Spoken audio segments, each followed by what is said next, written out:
What's up, everybody? Thought I'd go live again. Keep it cool on Sundays. So watch everybody gets rolling good. So we're getting close to Christmas. It's going to be a good Christmas.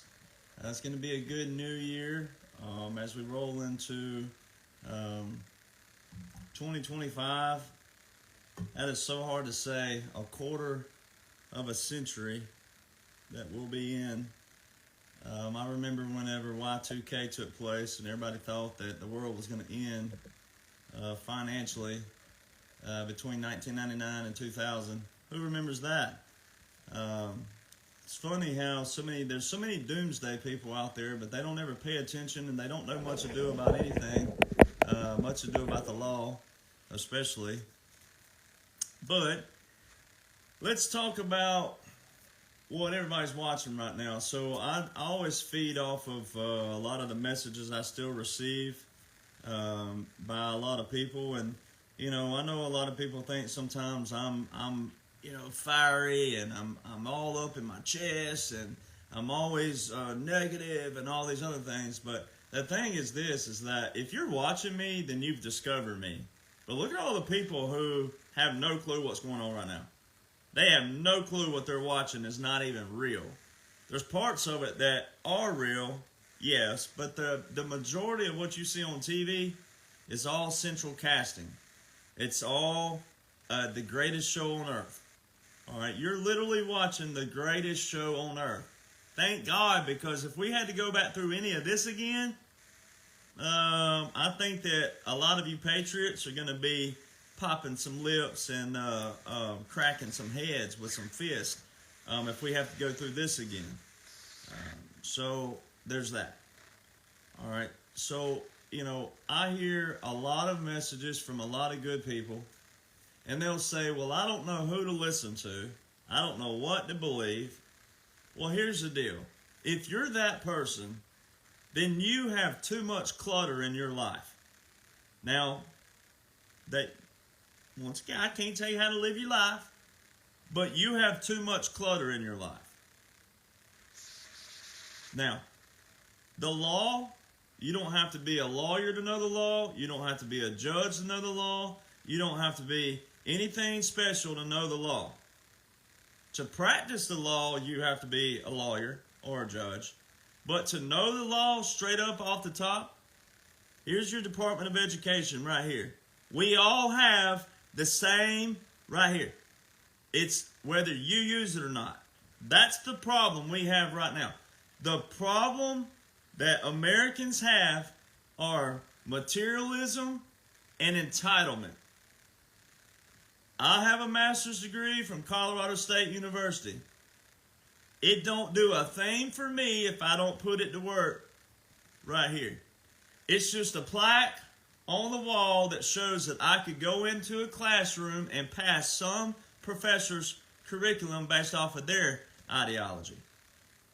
That's all you got to do to get a college degree is walk in the classroom, keep your freaking mouth shut, listen and learn that professor, learn what they like, learn their curriculum, learn their ideologies, and it's easy peasy. But that master's degree was set there by people. A group of people through the years said, look, we're going to have this layer for associate's degree, this layer for bachelor's degree, this layer for master's, this layer for PhD. You need to be an MD over here for doctors and this, that, and this and that. And for nurses, you got to get this, and that. And for a lawyer, you need a this, that, and this. But we still deem that. And before 1871, guess what you could do? If you love the law, you could go sit up under one attorney, study the law, and they go, hey, you read these books very well, and you know this language and this verbiage and this vernacular really well. So guess what? I want you in my law firm. Boom. You're a lawyer. That wasn't that long ago. Now, then you have people who live too much on the past and not for the present day. What we want in laws and orders right now is what we want in laws and orders. There's a lot of laws on paper that need to be abolished. There ain't no doubt about it. I'm not a law and order guy strictly because it's on a piece of paper. If we don't remember our history and our foundation, which thank God there's enough men and women still living, which is what everybody's witnessing. Thank God there's enough men and women who know our foundation, know what our founders meant, know what our founders established, that thank God we're saving that. But as President Trump says all the time, we have a lot, we're dealing with the ramifications of a bunch of participation trophies. I'm adding to what he said past the ramifications. Right now, we're dealing with all of the participation trophies because we didn't teach kids how to lose and how to lose with class and how you build from failure and learn from failure and learn from losing. Oh, no, hell no. We had to give them a trophy too. Oh, the winner is standing up there like, well, why did we even play the game? We won the trophy and they get a trophy too? That's what we're dealing with right now. If you get on X, old Twitter, oh my Lord, have mercy. The liberals have lost their everlasting minds. You want to talk about ignorance to the nth level? You want to talk about idiots, morons, and stupidity? Get on X for a little bit and look at some of those. And a lot of them have blue checks, so they're either quote-unquote experts or they're paying $7 a month, right? Because you can pay for your blue check now. But they are ate up. That old saying in the South, they are all ate up with it. They are ate up with it. None of them have a foundation. You can head them off at the pass, as the saying is, and say, all right, you're misquoting the Constitution here. Let me help you there. They'll turn and go over here. When you say, all right, well, there's a law for that, and you go over there and corner them with that, then they'll say, it's a Build-A-Bear society. And they have zero foundation. They do not think like a team. See, liberals are just all about their little bitty selves, and they're gnashing at the teeth and gnashing at the mouth. They don't have a single team camaraderie bone in their body. They cannot be the things they say they are. Unity, love, and all this bullcrap. They're not that. They're only that when their party, quote unquote, is winning. And they don't even realize that the parties, Republican and Democrat, the last 150 years have been a swamp, who established their own system, stock, inside information, all the other stuff. Look at all of what our Congress has done. The Congress don't care for us the last 150 years. From 1871 to 2016, it is a definitive swamp. But guess what happened? People, I don't know who to believe anymore. That same attitude, you could apply that to that same group of people from 1871 to 2016. You could put all those same kind of comments on that group of people. And what people who are still saying that are just what you're refusing to do, or you're just like an old mule locked up and don't want to move anywhere. How does our government operate? It is that freaking simple. How does our government operate? It operates off of a thing called legislation. 3 branches of government. So let me go back to my old saying out there about, and it's not mine, you can Google it, on average somewhere between 65, 68, and 75% of Americans, if you walked up to someone at random on the street and say, name the 3 branches of government. Is this a trick question? No. Name the 3 branches of government. Just name them. Don't tell me what they do. Just name the 3 branches of government. 68 to 75% of America cannot name the 3 branches of government. So how are people, good American people, going to appreciate the last 9 years of what we just went through, which is the most biblical, monumental, historical world operation, military government, military occupation, continuity of operations, continuity of government, special operations, clandestine operations, covert operations known to man. Not secretive, all public. And Instagram, whenever I post a video to Instagram, it's like going viral 2.5 years ago all over again. The comments are atrocious. Well, if this is such a big operation, then how can this little guy down here be talking about it? But the good thing is, ladies, it's typically a guy who says that, which that means it's all testosterone talking. And it's also the little man syndrome, as they call it, the little balls syndrome, because they haven't read one law, much less all of the laws and orders in a chronological operate. It's a chronological order, chronological blueprint that you literally can take from this start date, from here. That's why I have a #1 best-selling book. It's not my laws and orders. I didn't write them. I didn't pass them. It's my intellectual property where I took out all the infrastructure, manufacturing, infrastructure, all these like bridges, whatever. All I take are the military laws, military orders, military regulations, military customs, and then how they pair, how they conjoin with federal, which are executive orders, national emergencies, proclamations, and international treaties. That is how the military conjoins with federal. Other than that, military is separate from the federal government. And even though most higher ranking military automatically knew that, and a very few and far between guys like me who weren't officers or guys like me who weren't high ranking way up there, there's very few and far between of us, but the ones of us that do know, we always knew military was separate from federal. But just because, guess who went and put it in an act?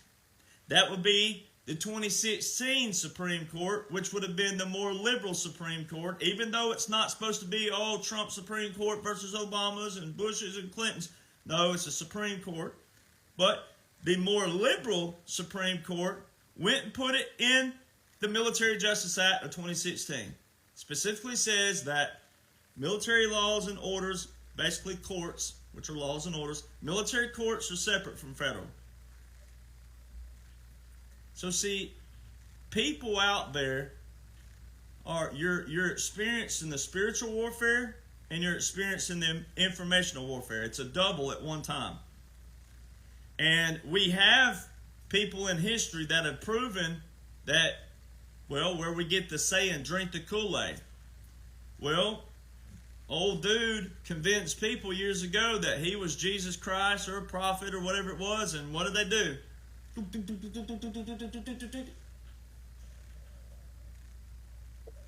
Quite a few died drinking that Kool-Aid, thinking that that dude was a savior and all these other stuff.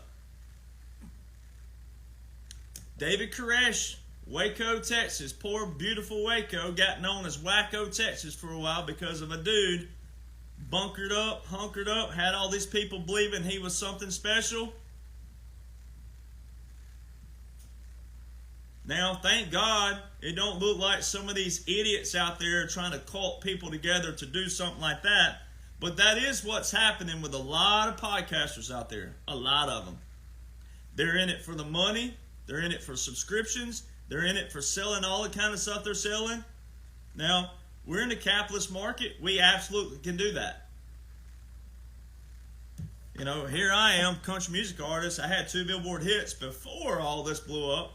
So I have merchandise and I have things like that. I have merchandise and then I have 2 books. About to be 3. Other than that, but most of these people are not giving you receipts that you can put your hands on, put your eyes on, and empower yourself right here. All of the surface talk stuff about, oh, this right and that right and this right and oh and this, not. You can legislate a right all day long, but if you don't practice kindness, love, and all these other things, if you don't practice that, so like all of what's going on right now, the liberals are losing their minds saying their rights are being taken away. Where? Where are the rights being taken away? One, you're born with a God-given right, whether you believe in God or not. Two, you already have human rights. We have rights. We already have rights.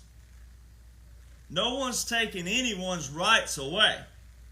And here's how you do this. This is how you put a liberal in their place if they're willing to listen to you. So let's say that everybody listening right now, let's say that we're all hell-bent against abortion. All right, let's just say we are the most right extremists completely against abortion. Let's just say that. All right. And let's just say that there's someone that we know who's a female who is absolutely for abortion. All right. And they get pregnant and they don't want that child. Well, all we're saying is this. We're not going to pay for the abortion. We're not going to make that a federal law where somehow anytime you make anything a federal law that has to be enforced, see, a law is no good either unless it's enforced. See, laws don't matter. If you could write 1 trillion laws on paper, but if you don't enforce them and if you don't have means to enforce them, that piece of paper don't mean a thing if you do not enforce it. So the same thing with this abortion topic. When you put it in the federal government, that means that all of us are paying for it whether we want it or not, if it's interpreted that way. So there's a few key components at first. When you put law on paper, well, legislators do that. Well, they write the law as neutral as possible. All right, that way where two people of opposite sides can come up like a water trough, like a horse, and come to that trough and go, okay, I respect the law, and the other one says, I respect the law. You have to respect the law first. Whether you like the law or not, you still have to say, okay, I respect the law. So how do we meet right here with that? You come together, all right? Well, then you go, okay, well, I don't like this, this, and this, and I don't like that, that, and that. Well, if the majority says, okay, that's cool, then we'll change this, this, and this, and that, and that, and legislate it, boom. So it goes through legislation, then it rolls over to the executive branch. That's why people are struggling right now with simple law of what's currently going on right now because they don't read the law. That's where most people are struggling. It's because you don't read the law. Well, if you don't read the law, you won't give yourself a chance to study the law and also digest the law and then interpret the law the way it was written, to comprehend the law. That's where most people who are still out there, well, I don't see anything. When am I going to see something? What? Nothing's happening. Nothing. That Derek Jonhson guy don't know what he's talking. Okay, I don't know what I'm talking about. So take every single law that I talk about and break it down. You don't see those people doing that. They don't even take one sentence from one law and try to break it down. Because they're not reading, they're not studying, they're not digesting, and they're also not comprehending it. But you can't comprehend it or digest it or study it if you don't read it first. So that's where most people are having problems right now because you're missing out on the greatest show on earth. Right now, we're not working on 10 years in of President Trump rolling down that escalator, and there are multiple current laws right now invoked that outline a wartime president, which are unique laws and orders. So you take a woman who wants to go get an abortion, well, here's the deal. Here's the other component of law. You have the legislators, which is your legislative branch. Then you have your executive branch, your president, who enforces the law. Then you have a thing called the judicial branch. Guess what they do? They interpret the law. All right? So even if, here's the thing, you liberals out there are so ignorant, you don't even realize that you have more freedom now that Roe versus Wade has been removed from federal than you ever would have had. For this one reason, all of us, hypothetically speaking, everybody listening and watching him, let's say all of us, once again, are absolutely all the way on the right side of abortion. But there's one person out there that we know that wants an abortion. Well, now that it's removed from Roe versus Wade, you have all the rights in the world. If you can find a doctor that will perform that abortion for you, and y'all work out some kind of deal, whether it's under the table or whether he's just open about it, and you write him a check for however much he says that he will do that safely for you, quote unquote, whatever that is. This ain't an argument, so don't get in the comment boxes over there talking about, oh, you support this. No, listen to what I'm saying. This is another problem people have. They don't listen to the context of the message. So listen to what I'm saying. If there's a woman who wants one, if a doctor's willing to do that in the back of a barn, in the back of a clinic, then you do you, boo-boo. That's between you and God. See, but what these liberals want are to put the weight on the weight of all other people of the United States. And that ain't what the people want. It's the same thing with people out there who have a child that is not as advanced as a child that should be in advanced classes. But what people have done in the past is try to put that one child in the class with the advanced students and then make all of the advanced students' parents pay for that one child and an aide to sit in there and drag the class down because people won't accept reality. And that's where we, the people, have spoken. We're not doing this anymore. We're tired of it. But you haven't lost any rights whatsoever. You ain't lost anything. You actually gain more of it because we're not going to stop you from having an abortion with some backwoods doctor or some highfalutin doctor that's willing to do it. We're just not paying for it. You can. You want to divide your legs? Because statistics show that rape victims is like 0.5%. So all of you out there claiming rape all the time, you're actually hurting real rape victims, by the way. So let me get my rattle trap going in another direction because I can really harp on that. I can get down on some hoes dividing their legs and not closing their legs. So we have some ramifications we're dealing with because we have some people who didn't get discipline in their life. They didn't have any kind of structure put in their life, and they don't have straight up common sense and decency for the world. So right now you get on Twitter as well and you'll see all these liberals talking about the Constitution and this, that, and other. So all of you out there has been messaging me and you're worried or you're fretting about what's going to take place between here, which in 3 days, December the 11th, the delegates have to have their votes in. And then also, let me get my computer plugged up here. Also, January the 6th, January the 20th, I don't know how else to stress this, except for all I know is people just don't listen. People hear to react versus listen to respond. I don't know how many times we got to pull this thing up and show this over and over and over. That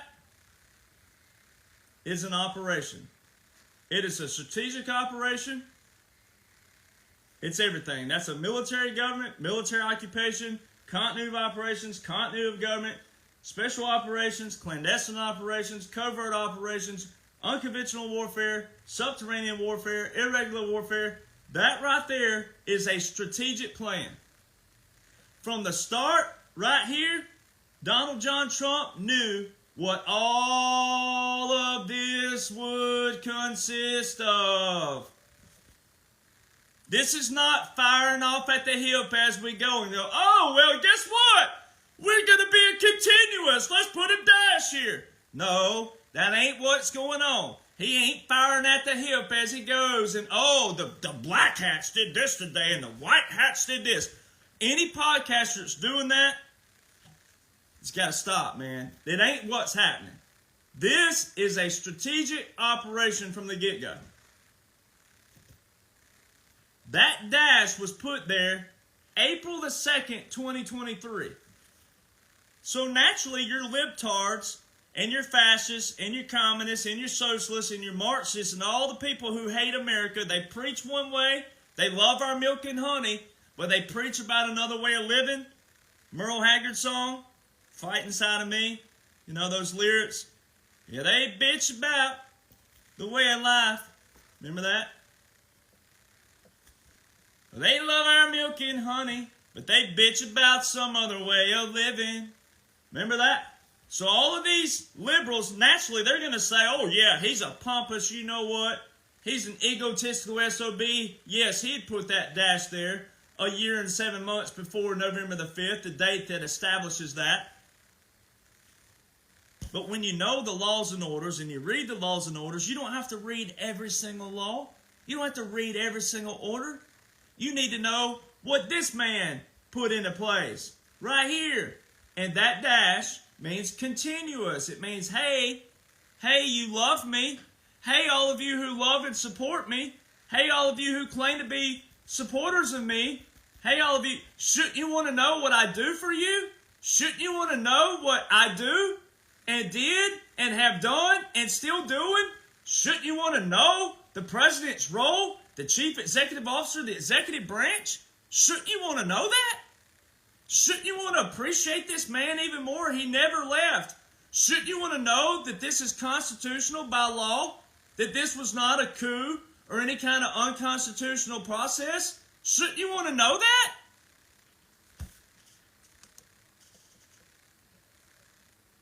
So there's a reason why I look like I'm always maybe upset or negative or whatever it may be.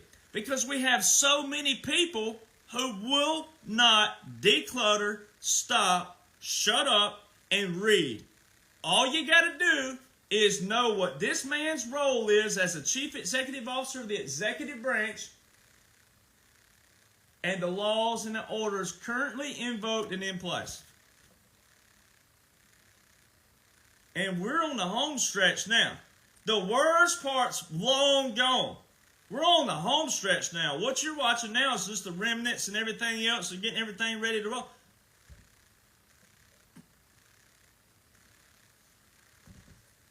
And the comments out there, Derek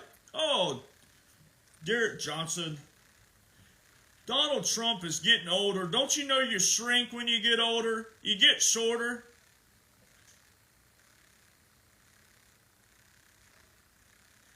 Joe Biden's just getting older.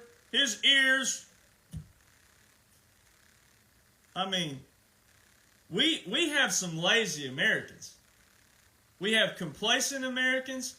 And the problem and the reason why I have to address this weekly is because that attitude is the same attitude of all of the people from 1871 to 2016.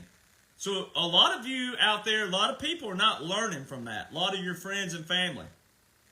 They're not learning from anything because they want somebody else to do it. They want someone else to lift a finger, to apply the brain. They want somebody else to do it.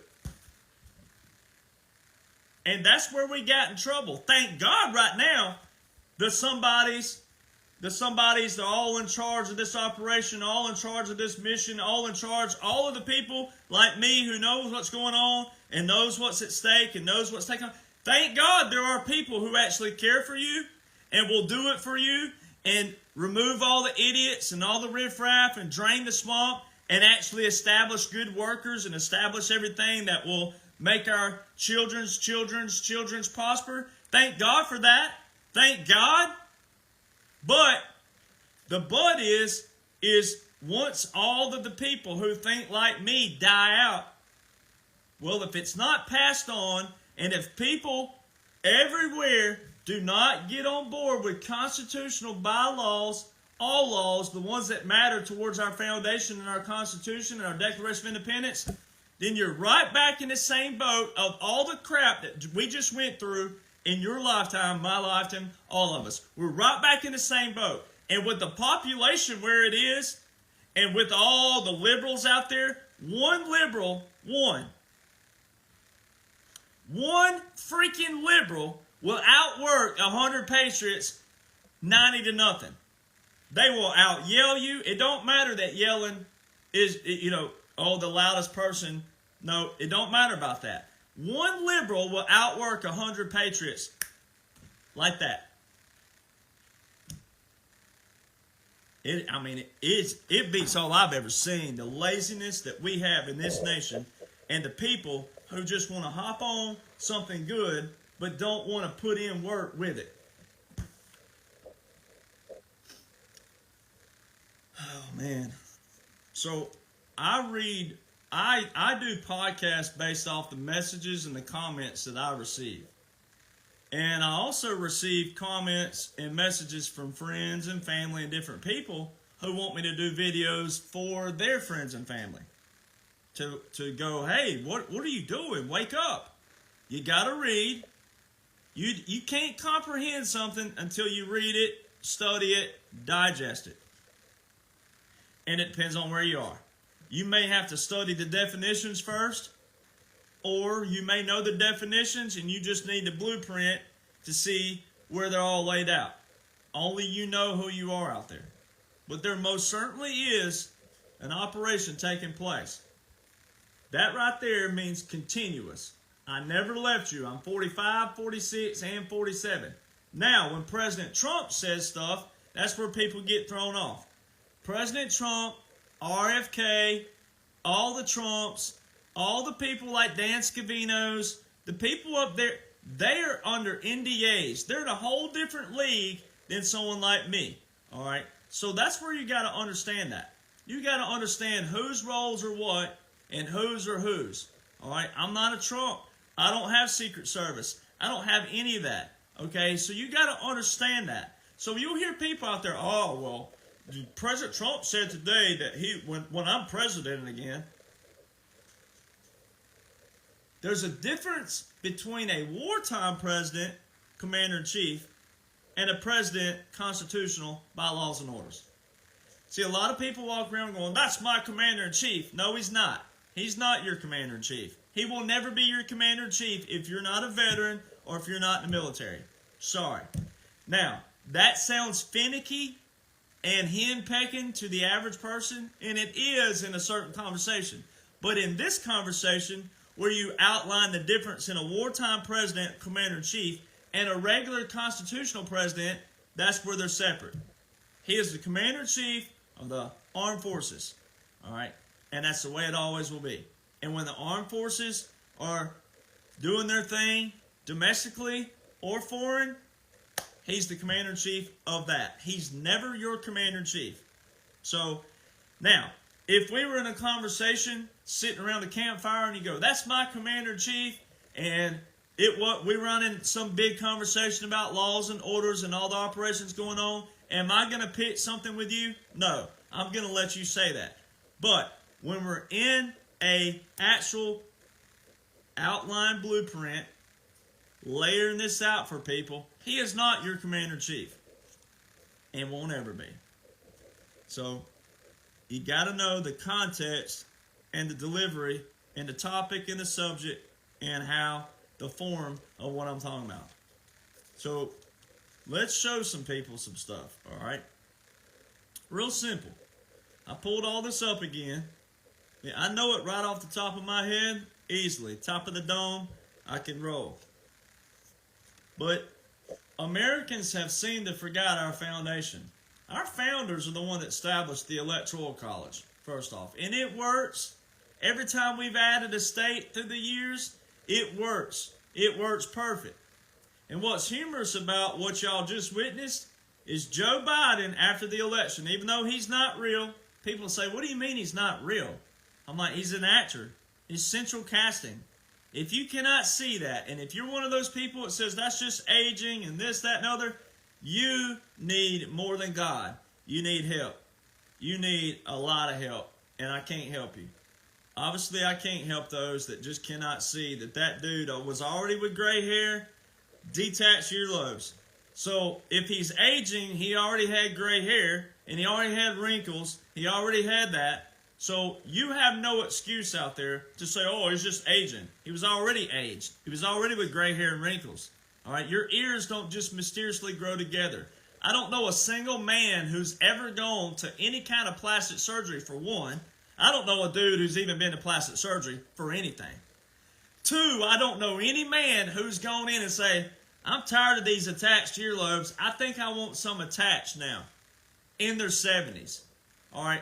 If you want to argue that, you are dumber than a boxer box. And I don't want to lose my IQ talking to you if you believe that way. And none of you out there, if your family members are saying that, walk away. Save your IQ. Go do something else. It ain't worth the fight. It ain't worth the argument. It ain't worth the hassle.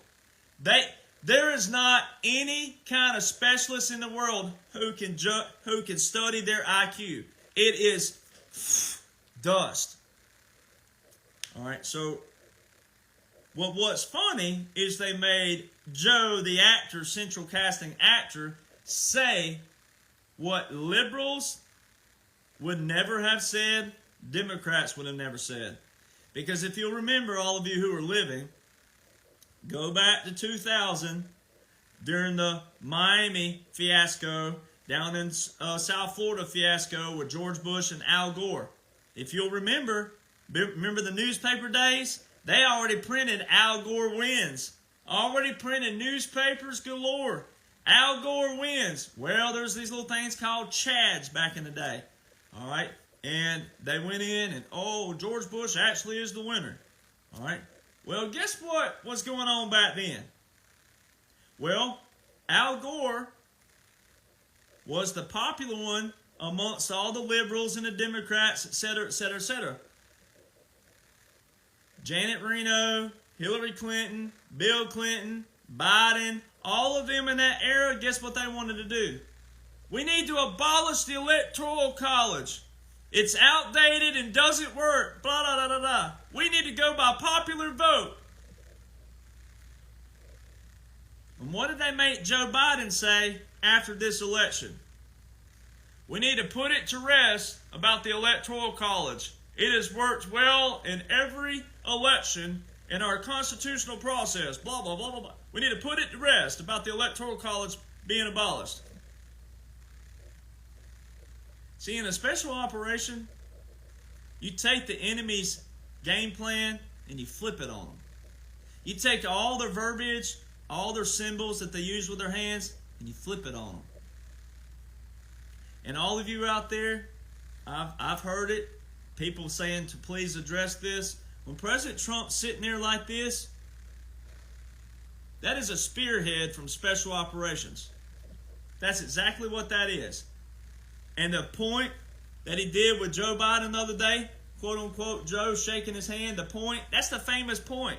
Did you see it with Macron yesterday? Emmanuel, French president, did you see that? No, you saw that. It's consistent. That's not saying Joe Biden's real. It's just being consistent with bad dude. But see, if you don't know that from the beginning, you're not going to know that. If you didn't know anything about that, you're not going to know that. But if you're one of those people that didn't know that from the beginning, and you're one of those people who say, "Nuh-uh, that ain't what that means," then you're doing an injustice to special operations and special operations soldiers. You're doing an injustice to a big system. And guess what? Guess what the Special Operations Warfare Center is named after in North Carolina? I think his name is, what's that guy's name again? John F. Kennedy? I mean, we have Americans who want answers, want truth, want facts, but they don't know what truth and facts are because those terms have been diluted. So at the end of the day, you got to declutter your life, declutter everything, and go back to the basis, the foundation, the principle. And the basis of government are your three branches of government, not politics. Not yelling and this and that and all this other stuff. Not surface level talk that 99.9% of podcasters do. From big podcasters, TV, everything. Fox News don't talk laws and orders. CNN don't talk laws and orders. MSNBC, OAN, Newsmax, all these people do not talk what's currently in place right now. They're surface level, 24-hour, blah, blah, blah, blah, blah, blah, blah, blah, blah. You'd have a better time listening to Afghani country music than you would listening to any of that.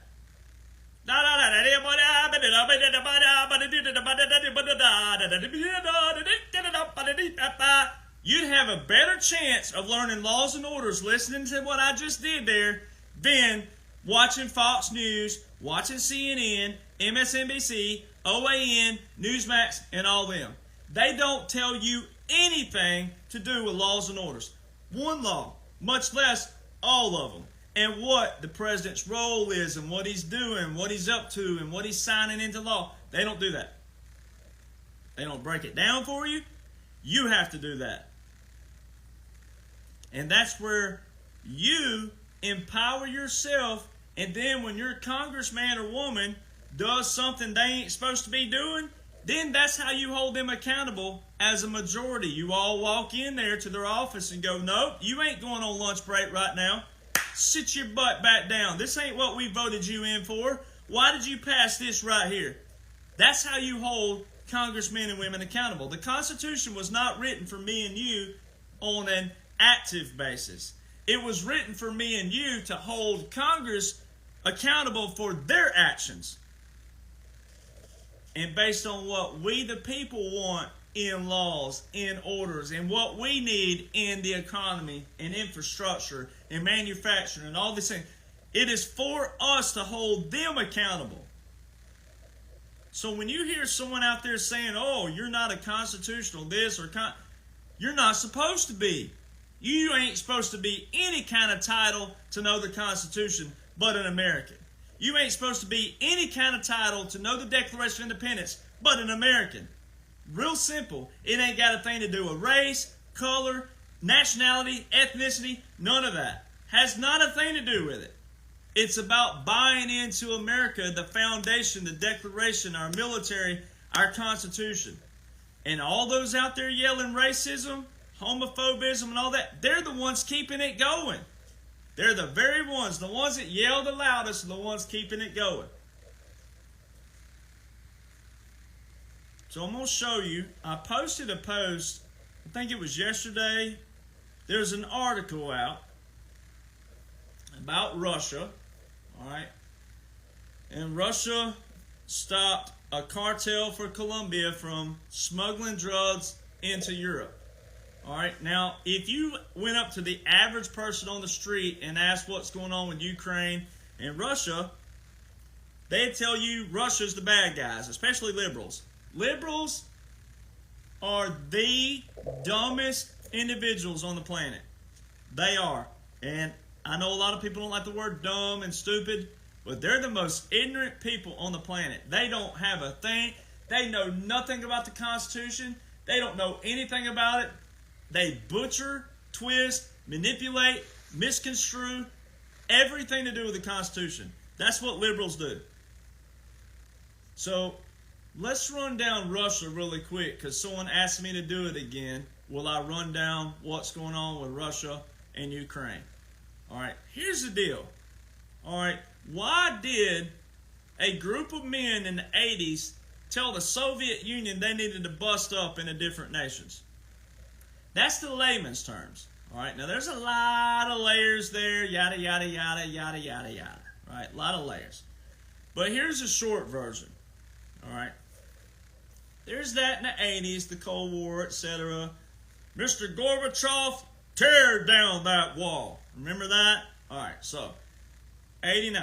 So then you had 91, right? You had this like little kind of whatever Ukraine says that they declared themselves independent. La, la, la, la, la. All right. But here's the thing. Ukraine is not a part of NATO.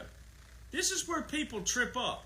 So don't worry about is the U.S. really funding Ukraine. No. Because not what's going on in Ukraine ain't what's been portrayed in the quote-unquote news. It ain't news, first off. It's all blab and it's all surface-level drama to keep people distracted, especially right now. Now, this is where you got to listen. Don't just hear. Listen. From 2016 back, the mainstream media were garbage. Period. On their own. From 2016 moving forward, there's a thing called 47 United States Code Section 606. It's the Telecommunications Act of 1996. It is actually titled War Powers of the President. The President can control radio, TV, and internet broadcasts. All right. So what you're watching right now is a military government, military operation, military occupation, continuity of operations, continuity of government. So anything the media is saying right now was a distraction piece because they knew, the people in charge of this whole thing knew that Americans can't name the three branches of government. Americans have no clue about laws and orders. They don't know where to find laws and orders. The average American doesn't. So they knew that most Americans weren't going to listen to me as a majority. So those of you who are here, kudos to you. Either someone brought you here or told you to come here or tagged you on this. Kudos. And then also all of you, 1776 Nation, Rattletrap 1776 Nation. Hey, you're all patriots and warriors and awesome. You're the the foot soldiers, the digital soldiers. So there's a bunch of it there. But they knew the average person was not going to listen to people like me, no matter what and who, what I did and who I am. If I would have been someone up here, but not under an NDA. They knew that. So it was a perfect plan to take all the enemy's game plans, everything from them, flip it on them, take their language, take their vernacular, take their symbolism, and flip it on them, and put everything and do everything by laws and orders. They knew that. They knew the average person was not going to listen to me.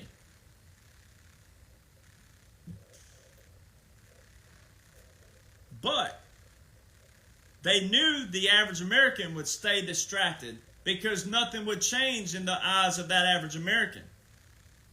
They would whine, fuss, bicker, cuss, yell, get mad, frustrated, angry, bitter, mad.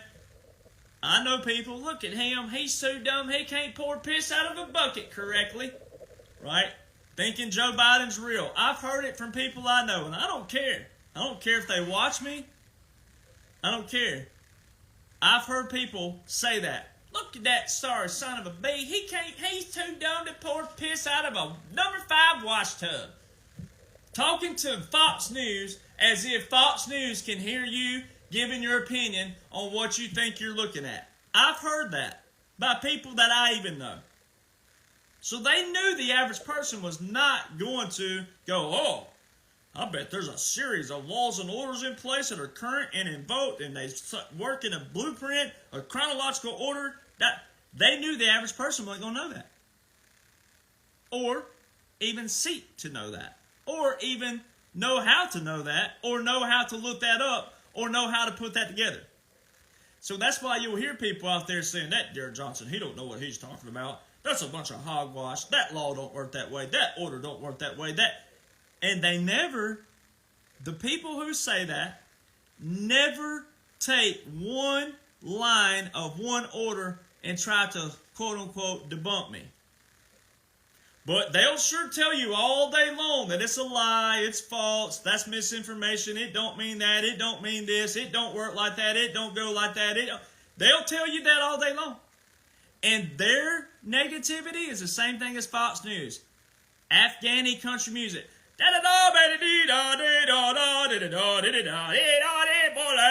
That's probably more Irish country music, but that you'd have better chance of listening to that than listening to both of those sets of mouths talk. So, Ukraine,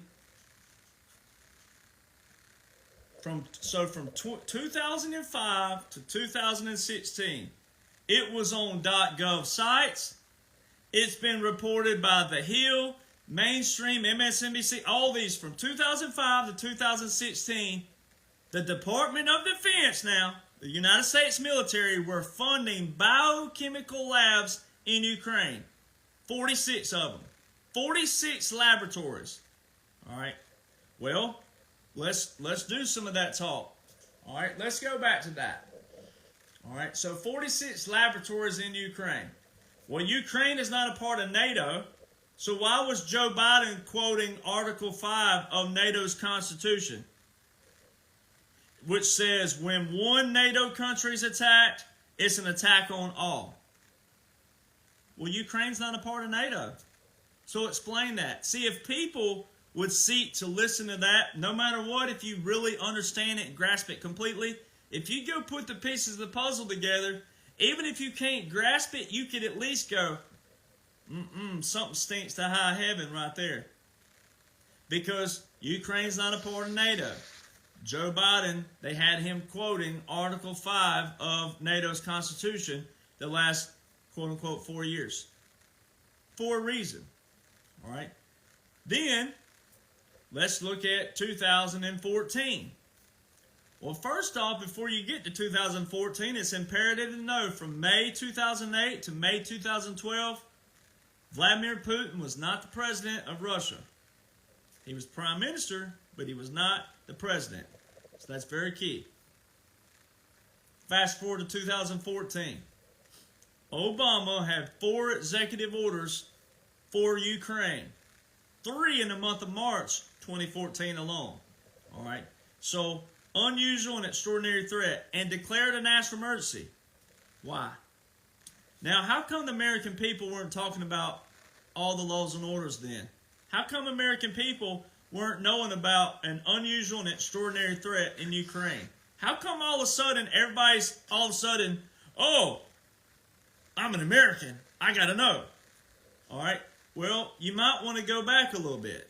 So watch what all happened in 2014 alone. So, the 4 executive orders, all right. Joe Biden made 7 trips in 7 months on your taxpayer money to Ukraine, all right.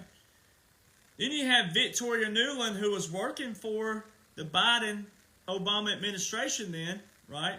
Obama, Victoria Nuland, she's the one who secured $1 billion in defense for Ukraine. Well, that's the same $1 billion that Biden, he told under oath. He said that he talked about, if they didn't fire a certain particular person, that we're going to hold the $1 billion for you. And what did he say? He said, and they did what? They fired the son of a bitch. Straight out of his words. That is in a congressional report already.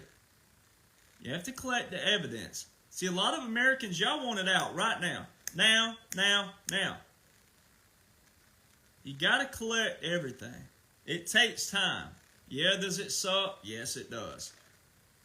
So then, Victoria Nuland in 2014 was the same Victoria Nuland who was caught and verified on tape. It was verified that it was her, because they record those things, saying F-U-C-K, F the European Union.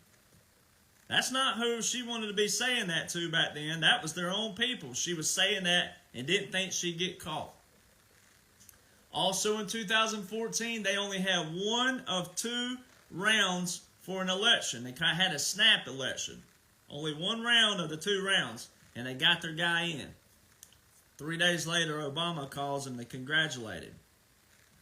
So you had all that take place in 2014 alone. So then, you fast forward to 2018. Who's president of the United States of America in 2018? All right, 2018, Ukraine breaks a Commonwealth treaty with Russia. Then July 16, 2018, President Trump meets Vladimir Putin in Helsinki, Finland. It's a capitulation. For all the people out there that don't believe in capitulations, there's been all kinds of articles all over Forbes and AP News and MSNBC and CNN and Fox and all these things. Why all of a sudden, out of nowhere, had you never heard the term capitulation in your life, you've never heard the term occupied territory in your lives, in a normal basis, in mainstream media, in news, why all of a sudden are all of the mainstream media using vernacular of occupied territories and capitulations? On June the 14th this year, AP News put out, President Trump gets a great birthday present that the House of Representatives, the House, capitulates.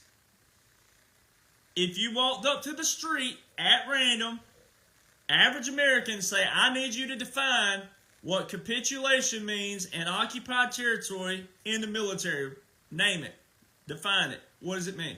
They're going to look at you the same way that you ask, how many stars are on the American flag? Because they can't even get that right. We got liberals out there that can't even name how many stars on the flag. Cannot name our first president. So, all of a sudden, the term capitulation, that was a capitulation. Him walking into North Korea for the first time ever. Saudi Arabia sword dance. Walking in front of the Queen was not a mistake. These were all capitulations. Prime Minister Modi of India, all these, Argentina, they were all capitulations. But see, you won't know that term if you don't study wartime presidents. And then the laws and the orders to do with a wartime president versus the Constitution, the constitutional president. You wouldn't know that, and that's okay. But when you get argumentative or defensive or say that it ain't true, it don't work like that, then you're showing your ignorance. Then you're showing your laziness and your complacency. And it don't hurt anybody to know this stuff. So, 2018, Helsinki, Finland, the soccer ball. The ball's in your court, sir. What would you like for us to do? Well, what does President Trump tell you all the time? I didn't start a single war. I'm the first president in 80 years who never started a war. Well, guess what? Russia went in and has taken out those biolabs in Ukraine. And there's proof of that. And it happened right in front of every freaking American known to man. You heard it, you saw it, you listened to it, and we still have people, because you refuse to read the law, study the law, digest it, and comprehend it. But you can't comprehend it until you do all of those before that. So, October 2018, what took place? President Trump makes an announcement that we're leaving the Nuclear Forces Treaty with Russia. Well, if you read it on the surface, if you do what some people do in surface read, you'd think it's a bad thing. But when you study it in-depthly, what they did by leaving that treaty, it actually goes to a thing called the MAD Doctrine. Mutually, let me pull that up. I'm going to read it word for word right here. Hold on real quick. Pull that up. Mutually assured destruction, a military strategy and national security policy that assumes that a nuclear attack on a nuclear-armed state will result in annihilation of both the attacker and the defender. The theory is that a state with nuclear weapons will not use them first if the target has the capability to retaliate.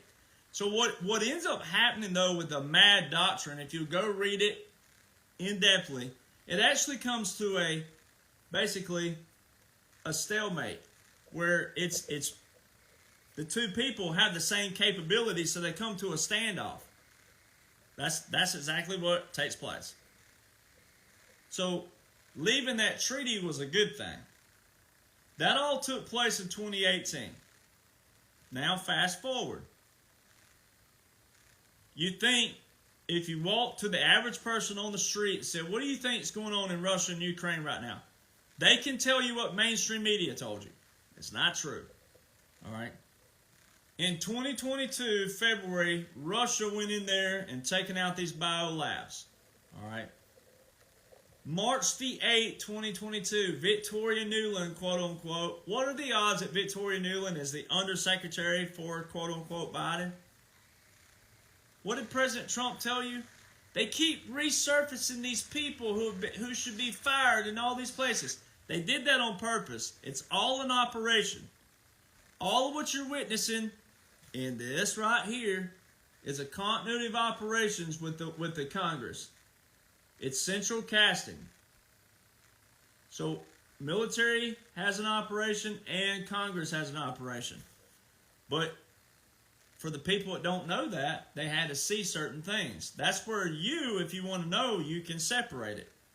And know that this is, I talk about the back plan, it's all public. But the people out there that don't know that, they had to see and hear certain things. So what they heard was Victoria Nuland under oath, March the 8th, congressional oath. They heard Victoria Nuland get questioned by Senator Marco Rubio from Florida, are there biolabs in Ukraine? Well, all throughout 2021 and 2022, guess what Biden and Redhead Press Secretary Psaki, all right, guess what they all said throughout 2021? No, there's not biolabs in Ukraine. That's a conspiracy theory and blah, blah, blah, blah, and that. Think about that. Then you fast forward to March the 8th, 2022, under congressional oath. What does Victoria Nuland, little Vicky, F the EU? Here's your $1 billion. Here's what little Vicky said. Yes, there are biolabs in Ukraine, but we're afraid the Russians are going to get them. Oh, they got them all right. They got them. All right, so that was then, 2022. Guess what took place in 2022? The FIFA World Cup of Soccer. Guess who did not participate in the FIFA World Cup of Soccer? Russia. Now, don't that soccer ball look a little bit more beautiful? See, if people would just listen to repetition, repetition doesn't hurt you. Repetition is exactly what it is. I'm very repetitive on all my videos, but it proves people do not listen. Not everybody, but a lot of people still just do not listen because you can see based on the comments and the messages that people are not listening. You're looking for this one big, just giant, like a stamp that goes, this is what's taking place, and it's a 5-minute conversation, and bam, and it's straight from this guy. It don't work like that. Everything in life is continuous. Everything. The other cool thing about 2022 was also they told you that Zelensky wanted to have a video played at the FIFA World Cup stadium, and guess what took place? What did the FIFA World Cup president and all the board say? No. So if Ukraine was really in a war like people think, and Russia's invading the people of Ukraine, where in the hell's all the footage at, first off? If you Google right now, Ukraine war, pictures, you'll see girls with pink iPhones and all kinds of jacked up uniforms. They look like Instagram models. They look like hoes on OnlyFans. They look like the hoes all over Facebook during Halloween, right? The skimpiest uniform. There ain't no female in no Ukrainian military that looks like that. All right, got their pink iPhones, video and everything. It's the most fake bullcrap. Out of 46 million cell phones, we can't get one single real picture that ain't blurry also. So Forbes magazine sharing some, yesterday Forbes magazine puts out an article with some dude that's an independent soldier.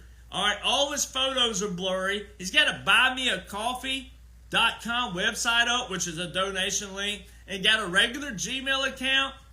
Forbes magazine saying this is a Ukrainian, this, that, and other, and all his photos are blurry.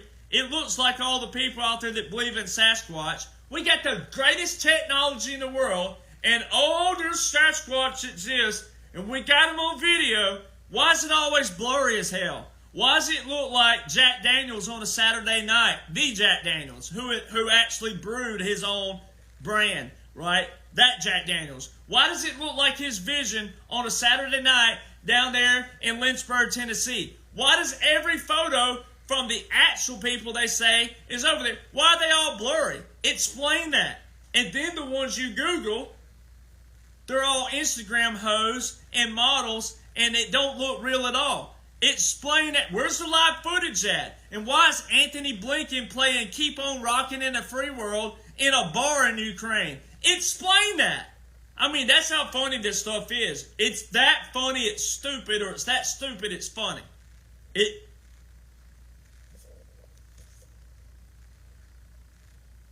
But it proves how many Americans can be told something on a TV, the television that lies to you. That's where the lies come from. It proves that Americans still are not learning to study what matters, our foundation, legislation, laws, and orders. It still proves Americans will turn on that little black box and everything they tell you is Billy Graham. And that's where you get in trouble. Because people don't want to read. People don't want to study. People don't want to insert initiative. People don't want that. People want other people to do it. People want people like me who loves this to do it, but people don't want to do it. And that's where you get in trouble. All right, so I'm going to do this really fast. I already said that, but December the 20th, 2019, you've heard me say this. So when you go on my social media platforms, ladies and gentlemen, what you should do is go to the very first post that I ever posted and work your way forward. Because all of mine are in a chronological order of the time period at which I went viral to present day. That's how you follow the information. Go back to the very first thing. But I'm not going to go over all the laws and orders again. I'm just going to go over what's currently taking place right now, not to fret what's going to take place between here and January the 20th. Nothing to fear, nothing to fret. It ain't nothing like that. If you believe in Donald John Trump, you got to watch his mannerisms, the real one, golf course, and everything else. And then also know this was already planned out. You have nothing to fear. This was already planned. So December the 20th, 2019, I talk about it all the time, and I'm going to read it again really fast. The War Powers Act. So in Title 50 is war and national defense. So President Trump's a wartime president, and he put us in a defense mode, not an offense mode. All the other presidents who abused their powers and Congress who abused those powers with Afghanistan, Iraq, Syria, Kosovo, Bosnia, all these other stuff all the way back. Vietnam, all these man-made wars. Veterans, you got to get tough. Your service was valuable. Why were we in the war? Why did we go to war for man-made wars? For money and everything else. Why? When none of those nations were a threat to us. Now, people got to get tough with this. Congress established their own bullcrap system. Insider information, stock information, trader information. They established their own thing.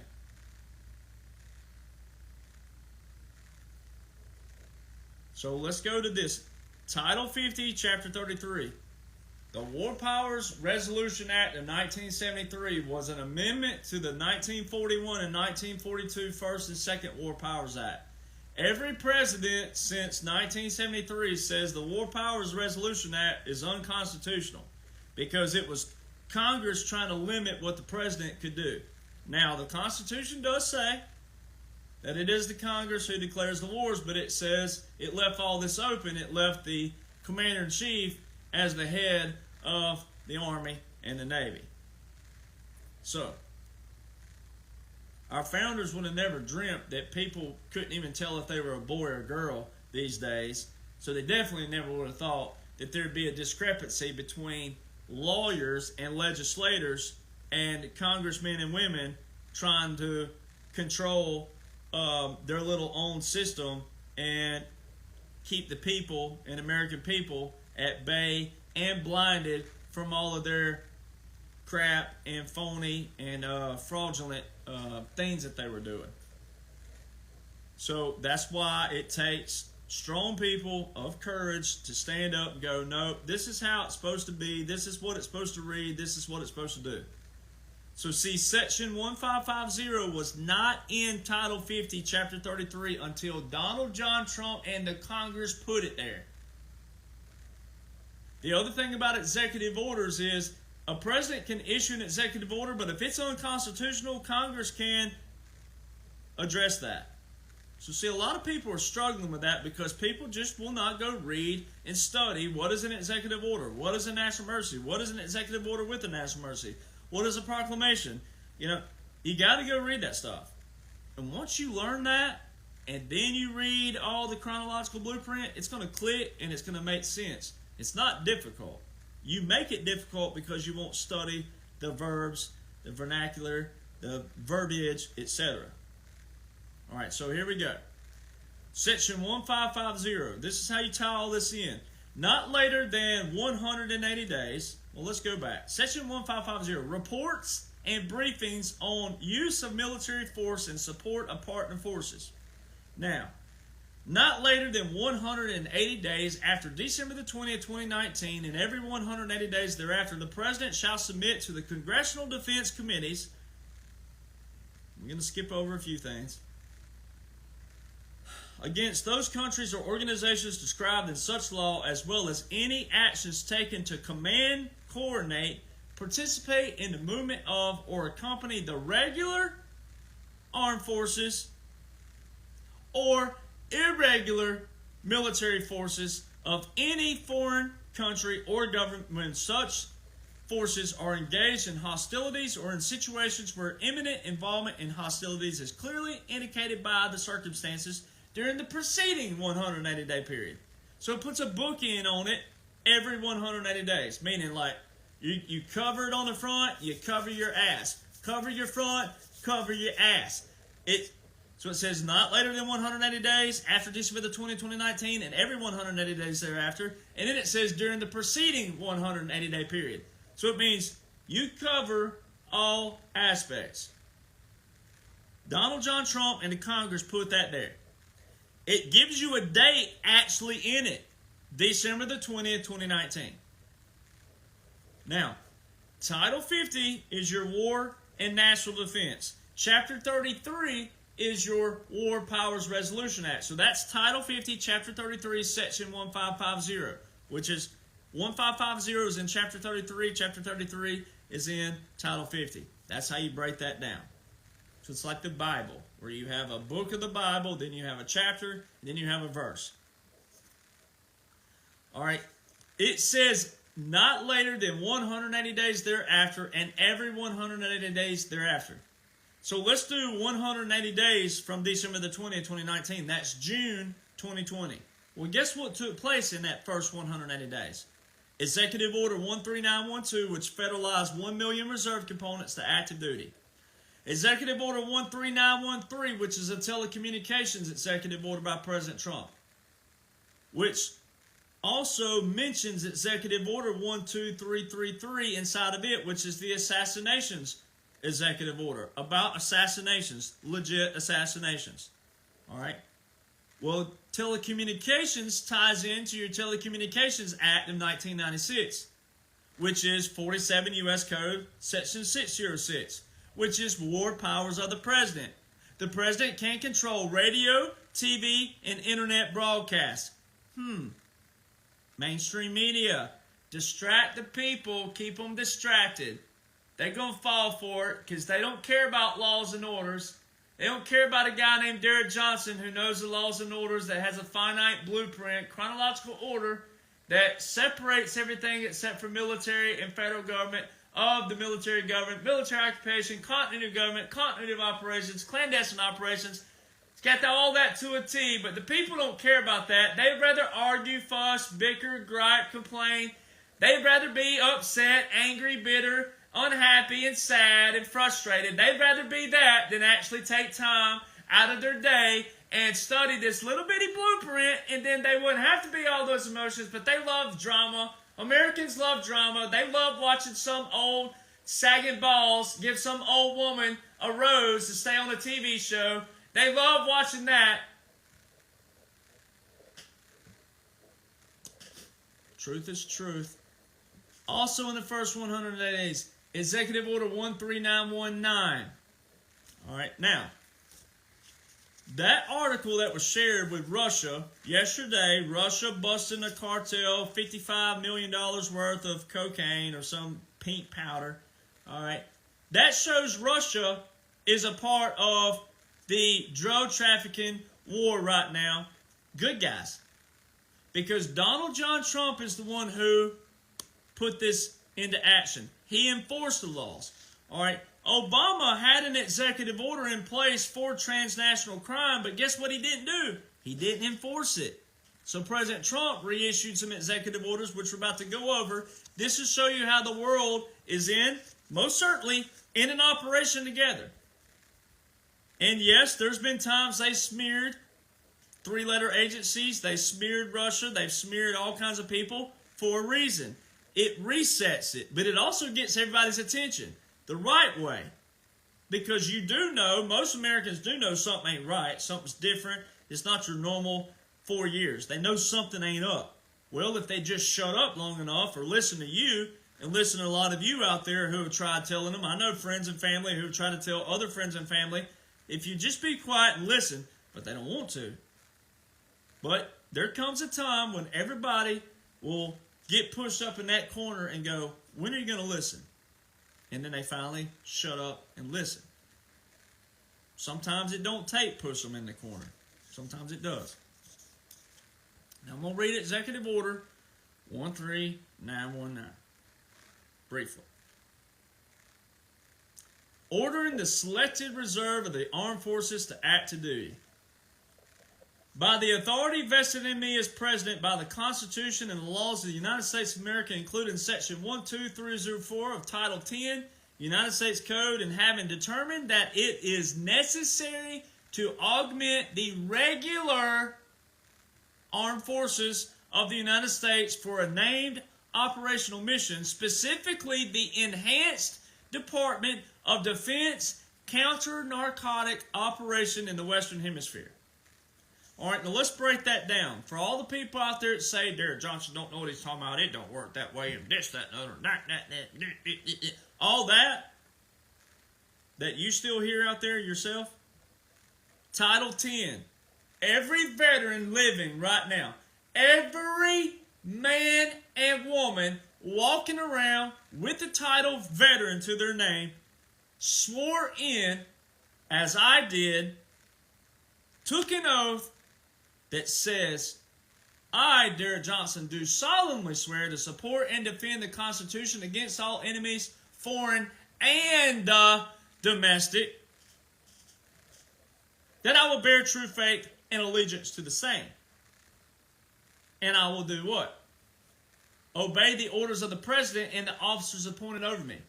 Well, guess what title that is? That is Title 10, Section 502.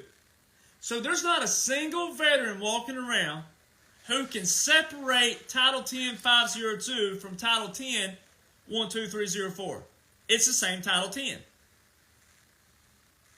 Now, you don't have to like what's going on, which you'd be an idiot to do that, but you don't have to like it. But that's what's in place. None of these orders, the federalizations, the call-up, presidential call-up, the reserve components active duty, none of these orders have been revoked. That means they're active. And there's daily visuals all around every single freaking day that the reserve components and the National Guard are in operations. The National Guard have a dual mission. They do state and federal. Reserve components are federal only. So explain why reserve components are up every single day in their state jurisdictions, but also out of their state jurisdictions in states that don't have any national or state emergency. Explain that.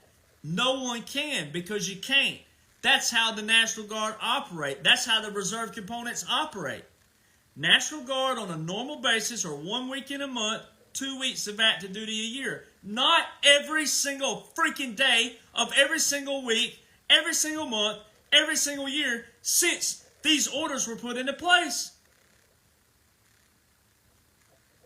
So I say that with my chest, as you'll hear in the military, say it with your chest, right? Well, I say it with my chest because it's that simple. Don't complicate it. Don't make it something it's not when it most certainly is that. Title 10. So there's that one breakdown. Then it says regular armed forces. Well, your regular armed forces are your regular military in peacetime and wartime. So there's that component. Now look at that. It says Enhanced Department of Defense Narcotic Operation in the Western Hemisphere. Western Hemisphere. There's another two words, term, that you see in mainstream articles. All of a sudden you see capitulation, you see occupied territory, belligerence, and then you see Western Hemisphere. You see terms that are in the Law War Manual that most people don't even know what the Law War Manual is. And then you see terms like Western Hemisphere.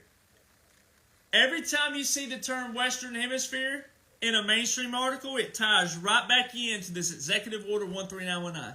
Because there it is. Enhanced Department of Defense Counter-Narcotic Operation in the Western Hemisphere. Now,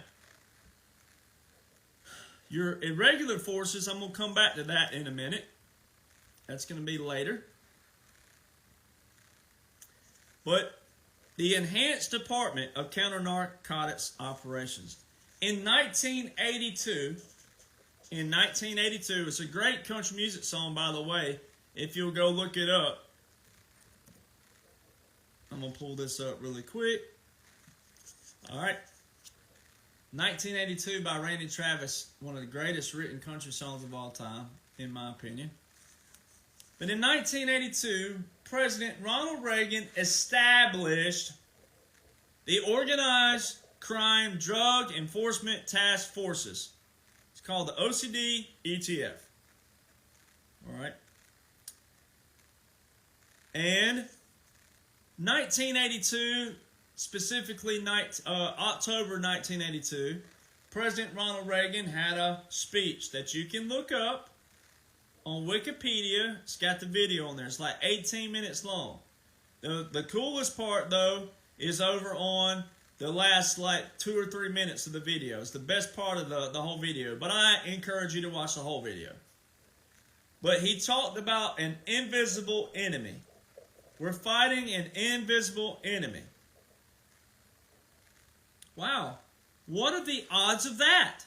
Because in March 2020, in that first 180 days of that clause there, after December the 2019, in March 2020, the same month that President Trump declared national emergencies verbal, presidential national emergency, and also federalized 1 million reserve components active duty with Executive Order 13912. He had these speeches where he said, we're fighting an invisible enemy. Now, what are the odds of that? Wow. And then you had this little thing that took place on April the 1st, 2020, in the same drum roll, baby. Same drum roll. So in the same 180 days, April the 1st, guess what took place? What is this? United States Southern Command? Wow, and it says April the 1st, the U.S. Southern Command Southcom began enhanced counter-narcotics operations in the Western Hemisphere to disrupt the flow of drugs in support of presidential national security objectives. Listen to that carefully. Presidential national security objectives. And then it says resources, Navy destroyers, helicopters, Coast Guard cutters, helicopters, Navy littoral combat ships, Customs and Border Protection maritime patrol aircraft, Navy P-8 patrol aircraft, Poseidons, Air Force E-3s and E-8 Joint Stars, 22 nations provide intelligence and operations.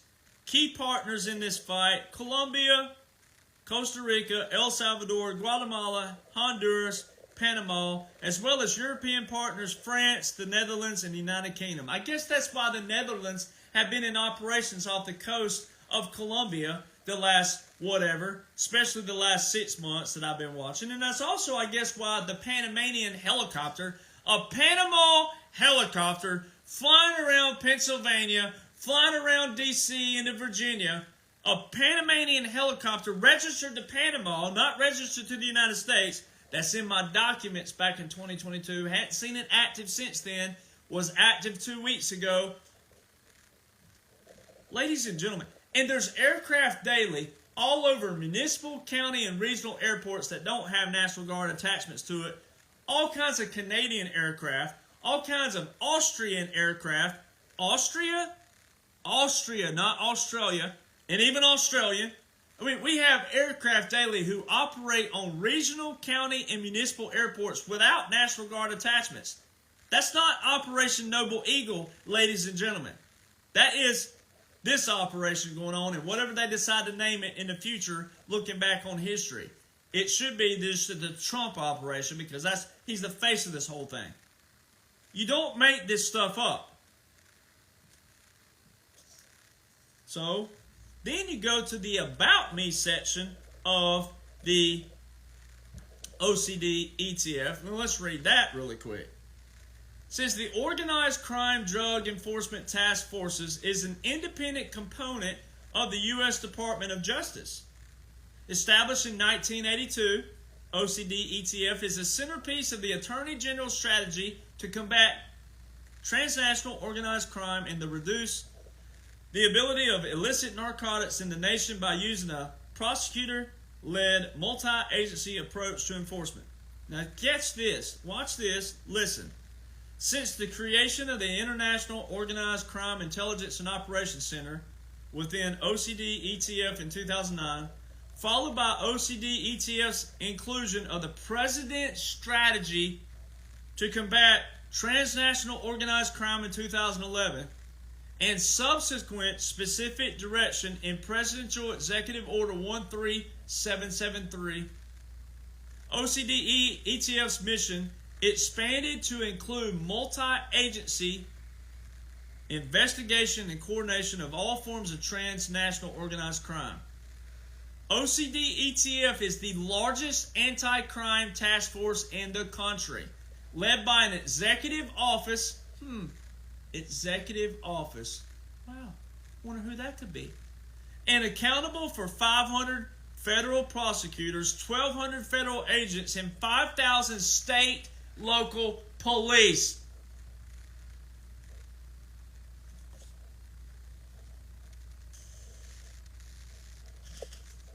All right. Executive Order 13773. So it says the President's strategy to combat transnational organized crime in 2011. That's Obama. All right, so no liberal out there, any liberal who tries to point a finger at Donald Trump and say it's unconstitutional, idiots. Right there.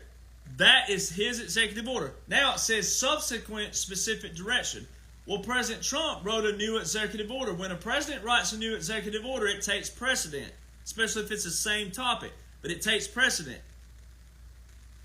That's why it specifically listed the executive order. It didn't say Obama's executive order number. It showed President Trump's executive order 13773 in parentheses 2017, because that's the last executive order about transnational crime. So let's read it. Enforcing federal law with respect to transnational criminal organizations and preventing international trafficking. Trafficking, huh? Wow. It doesn't just specify drug trafficking, it says international trafficking. All right. Then President Trump issued Executive Order 13863, taking additional steps to address the national emergency with respect to significant transnational criminal organizations. That was 2019. So 2017 and 2019, there's two executive orders by President Trump for transnational crime. Now, guess what you listen to in the quote-unquote Debate 2.0 is what I call it. Debate 2.0 with Kamala, all right, the hoe, all right. She is. Liberals don't like it, but that's what she is, all right. So, what did she say in the debate? What did she talk about? What did they make her talk about? This made her say it. She talked about transnational crime. It's all there. Now, how does all this tie in? Why do people say, I don't see anything? Why don't we know about this? Why don't they talk about it? Because it's called a clandestine operation for a reason. They don't want you to know about it yet. The mission part. Until there's aftermath. But there's aftermath every day. There's articles like the Russian article that I'm talking about. 55 million. They have taken over $700 billion worth of drugs. You can see this in reports, and I'll post those on my pages later. You can most certainly see those. All right? So, here's how they all tie in. You saw the regular forces tied in Executive Order 13919. Now, irregular forces. Go back to Title 50, Chapter 33, Section 1550. It says regular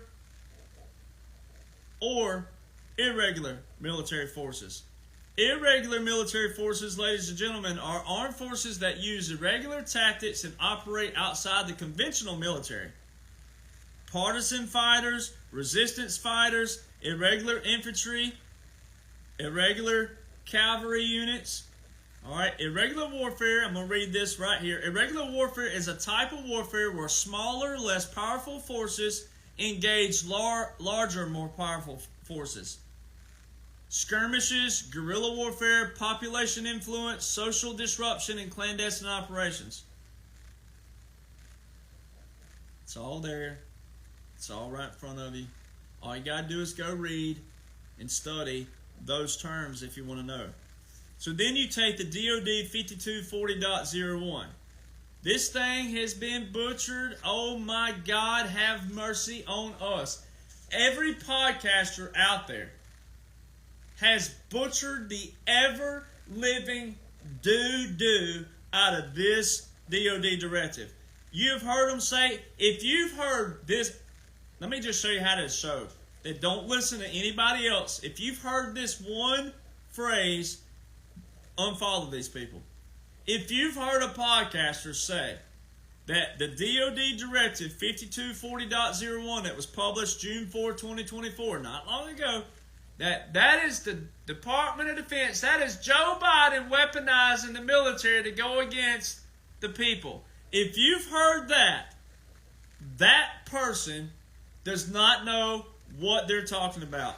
They are misleading innocent Americans. They are incompetent, and they do not need to be talking anything remotely close to this DOD directive, much less anything until they know there's a blueprint in place and study that whole blueprint. That is most certainly not what's taking place whatsoever. This DOD directive specifically implements Title 50 and Executive Order 12333. Well, there's that Executive Order 12333 that's found in President Trump's Executive Order 13913 that was in that first 180 days of Title 50, Chapter 33, Section 1550. And that Executive Order 12333 is President Ronald Reagan's executive order that's about assassinations. Wow. All right, so now, here's how you break this in and tie it down. Tie it in, tie it down, tie it up, and lasso it and study it. All right, so Title 50 are your clandestine operations. Title 50, Secretary of Defense. All right, President Trump in Executive Order 13919, in that same 180 days, so look at there. You have Executive Order 13912, March 27, 2020. You have Executive Order, well, before that Executive Order, let's do this. On April the 1st, you have the Southcom launching the counter-narcotics operation, April the 1st. Then you have Executive Order 13913, which ties in the 12333, on April the 4th, 2020. And then you have Executive Order 13919, April the 30th, 2020. See all those in that first 180 days. All right. Let's go back to the Title 50, the irregular warfare word over there in Title 50, Chapter 33, Section 1550. Let's look at that. Irregular word. Unconventional warfare. 2016 Unconventional Warfare Pocket Guide put out by Special Operations. It is their new publication as a whole for unconventional warfare. Not a publication that's just one little publication like the Army does and the military does. This is the Special Operations Command 2016 Moving Forward Unconventional Warfare Pocket Guide as a whole. Talks about irregular warfare. It also talks Title 10, Title 50, and also it references Executive Order 12333 in the Special Operations Command Unconventional Warfare. All right, on March 19th, so I do this two different ways. Well, we'll do it this way first. On July 13th, the whole world thought they witnessed President Trump be a quote-unquote assassination attempt. The liberals out there, the liberals are more engaged than conservatives, Republicans, from one manner. Liberals say that that was a publicity stunt. Well, a lot of Republicans, conservatives got mad at me because I said it's not a real assassination. First off, the sniper left his position. There was that. Snipers don't do that. All right, not military snipers whatsoever. Also, you had the gunfire was not your traditional, that's not an AR-15, first off. Don't even sound like that. That sounds like a paintball gun. The angle of the shooter that CNN and MSNBC, you got to go look at the other side, what they're saying. The shooter, and then they were consistent with Fox and all your conservatives. It was perpendicular like this. So my arm stretched perpendicular. All right, President Trump says that I turned just in time. He did this. He didn't do this. He did this. He didn't turn. So then he said I was tackled. They knocked me so hard I came out of my shoes. He wasn't tackled. Go back and watch the footage. He went down on his own. Now, that's not me calling President Trump a liar and a fibber and a misinformation, none of that. I'm telling you that if you want to know what's going on, it's all in Special Operations. But you're not going to understand that until you open your mind and you open your thoughts and you remove your emotions and you go read what's in Special Operations. It reads word for word. And then it all ties in to Title 50, Chapter 33, Section 1550. It ties into these executive orders. It ties into everything. So that's what people do. They let their emotions get involved versus facts. You can't accept facts and truth, even when facts are facts and truth are truth by God's honest truth. You're never going to be able to accept those as long as your emotions are in the way. That's how that works. People cannot accept facts and truth until you remove your emotions. Emotions are what get people in trouble. Emotions. Feelings and emotions. Accept reality. All right, we all have to do it in all aspects of life. Does it suck sometimes? Yes, it does. But the facts are the facts. So everybody thought they witnessed a quote-unquote assassination. You take the enemy's game plan and you flip it on them.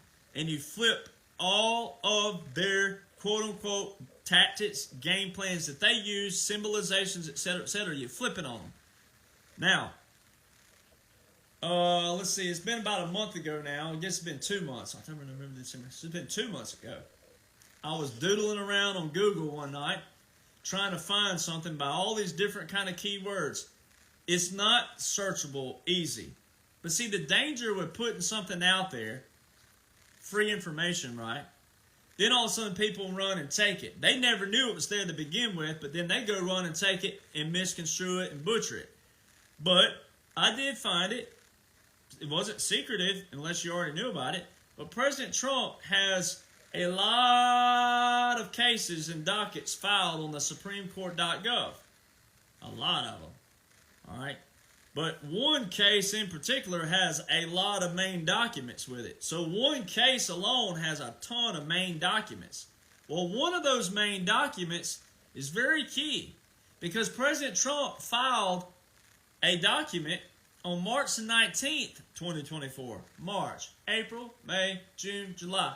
1, 2, 3, 4. Uno, dos, tres, cuatro. I mean, it's real simple. March comes before July.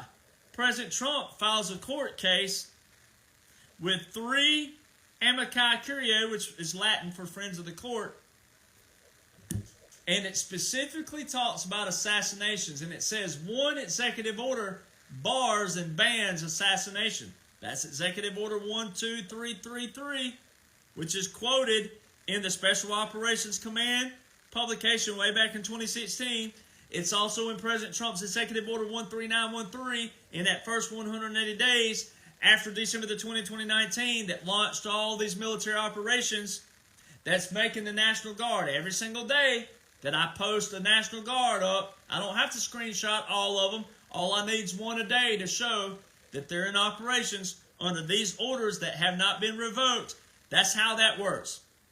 President Trump has a Supreme Court docket waiting to be heard about assassinations. Can a president order SEAL Team 6 to commit murder? Well, guess what took place today? December the 8th, 2024. Guess what took place? Assad in Syria fell today. Wow. And there's a video of Assad talking about telling a group of men that they'll do it to you. They killed Saddam Hussein, and guess who was Saddam Hussein's best friend? He said this. All right, this was Gaddafi warning them. This was Gaddafi telling Assad and all these people, they'll do it to you too. They did it to Saddam. He said specifically that Rumsfeld was Saddam's buddy. Well, here's this court case, and it says, can President order SEAL Team 6 to commit murder? And it says, multiple combat generals and multiple people from the executive branch, multiple people answered that with a resounding no. Well, guess who? The last time SEAL Team 6 was involved with a presidential order, guess who that was? Osama bin Laden. 2011. Guess who else was killed in 2011? Gaddafi. Guess what can of worms that opens? Benghazi, Libya, Hillary Clinton. See, that is why you should remove your emotions and see that this is also a giant sting operation to take their game plan from them, flip the narrative, flip the language, take all of their symbolism, take all of their plans, and you flip it on them. There's nothing going to hurt you by learning special operations. It's all public. All this is public. Every bit of it's public. It's just a matter of putting it all together like a puzzle that it is in a chronological order in a blueprint that I've done for you. The Midnight Rider Rides Again is the #1 bestseller for a reason, and part 2 is about to come out. I got part 2 ready. Part 1 is 216 pages. Guess how many pages part 2 is? 434 right now as it sits. I save everything. I'm like a crazy ex-girlfriend. I save everything. I have everything. I can tell you what toothbrush you used 27 years ago. So, it's all there. It's only not there if you're not reading, studying, digesting, and comprehending. All right, so after that quote-unquote assassination, they had the Secret Service director in under congressional oath testifying. All right, and the guy asked her, he said, that's not what I asked. She said, well, in a sitting president situation, yes, but this was a continuity of government. She told you right there, told the whole world. But what do people do? That was right directly about almost 3/4 of the way into that whole congressional hearing, which was quite long. What do people do? People hear what they want to hear. Once again, because people don't listen first, they hear. All right, they don't listen to context. They just hear la la la la. All right, they hear drama first because you're conditioned to like drama. Americans are conditioned to love drama first, not facts, not truth. And then you don't know what facts and truth are because you're conditioned to drama. So you don't know what these are because you're conditioned the wrong way. So she tells the whole world about 3/4 of the way in. Well, most people are not reading and listening that far. They're not listening. They're not watching. They're not paying attention. But then you could hear her say that, but if you don't know what's over here and all these laws and orders, you're not going to know that either. So that's why you need someone like me who can remove emotions, Don't worry about what the negative naysayers are doing. Put it all together. It's all there. It's all right. Then let's go back over. Now, here's how you tie in your irregular forces, your unconventional warfare, Title 50, Chapter 33, Section 1550. Here's how all these tie in. The Executive Order 12333, 13913, all of them. Here's how it all ties in. Go to your unconventional warfare pocket guide. Go to page 11. I'll talk about it all the time. It's a diagram in there. On that diagram, you go all the way to the bottom. It says assassination. Assassination, comma, forming favorable public interest, parentheses, advocating national cause, close parentheses, comma, very important. It's separating all those, meaning emphasis on all these, individual and together, comma, creation of distrust of established institutions. Well, let's break those down. It says assassination. Put that over here. So that's your topic, is assassination. So that's telling you in this special operations that an assassination is a part of special operations. But is it real? All right, it says forming favorable public opinion. Well, for all the Republicans and conservatives out there that don't know laws and orders, what took place that day? It got people's attention, didn't it? It got people paying attention.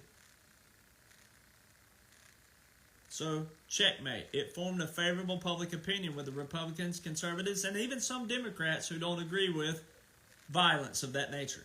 All right, so checkmate. Then parentheses, it says advocating national cause. Well, did it wake up people in Butler, Pennsylvania only? Or just Pennsylvanians? Did it just wake up those?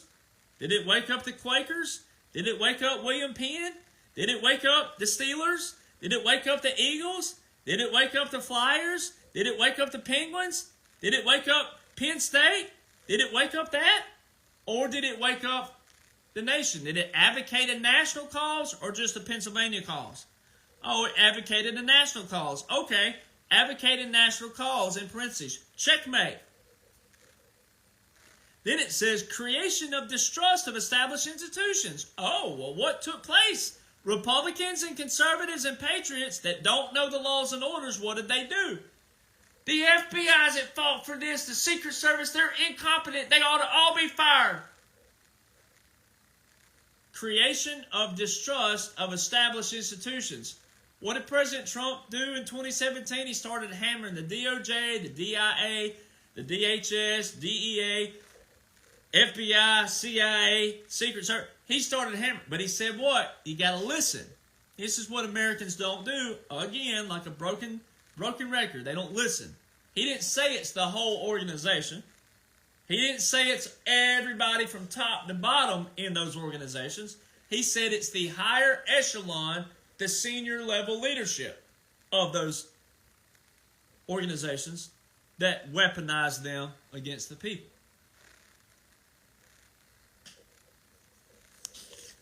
You got to pay attention. You got to listen.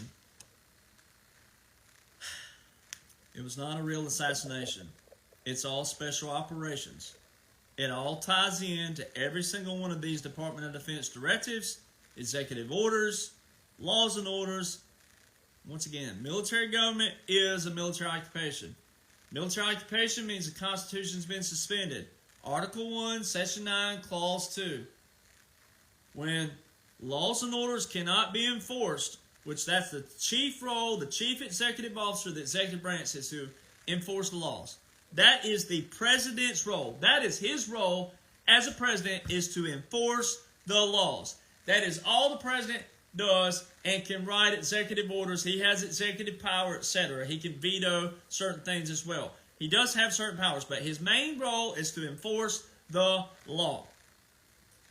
When it cannot be enforced, it is specifically written in Article 1, Section 9, Clause 2 of the Constitution when the laws and orders cannot be enforced, when there is an invasion or a rebellion of public safety, the president can suspend the Constitution. You can suspend the Constitution. When that happens, there's two forms of government. There's a constitutional government, and there's a military government. Well, that's the Constitution being suspended, so that wipes out constitutional government, which means military government steps in, which means martial law. President don't have to tell you when we're going into martial law, especially when it's in as prescribed by the law. The invisible enemy. Why would the president tell the enemy what we're doing? He doesn't. He didn't. And that happened way back here. Way back here. So that's why God puts people in a certain time period in your life. Guess when I went viral? August 24, 2022. The worst part was already done. We're on the home stretch. We're on the remnants, the drip, drip, drop, drip, drip, drop, drip, drip, drop, waiting on people to wake up versus, I don't see anything happening. This ain't happening. That's a bunch of hogwash. It don't work like that. Blah, blah, blah, blah. When none of those people who say that take one line from one law and break it down. They're always, it don't work like that, it don't work like that, it don't work like that. And they never tell how it works. They never tell how it works. See? So a lot of people are missing out on the greatest show on earth because they refuse to listen. All right, now let's skip over the June the 4th Department of Defense Directive 3020.26. All right, inside there it specifically says, which by the way, the DOD instruction 3020.26 is a Department of Defense continuity policy. So this is June the 4th, 2024. Department of Defense continuity policy. So about a year ago, I had some people come after me. These guys claiming they're experts on continuity of government. The experts on continuity of government don't even realize that we're in continuity of government. That's pretty bad. Because here's a DOD instruction, Department of Defense instruction, June the 4th, 2024, which means not long ago, cleared for public release, releasability, cleared for public. It's all public. Everything's public. Purpose. This issuance reissues the 2018 directive as a DOD instruction in accordance with the authority in DOD Directive 5111.01 and consistent with Presidential Policy Directive 40, PPD-40, found in your Federal Continuity Directives 1 and 2, reissued January the 17th, 2017, and June 13th, 2017, and Executive Order 13961 to establish policy, assign responsibilities, and prescribe procedures for implementing the DoD continuity program.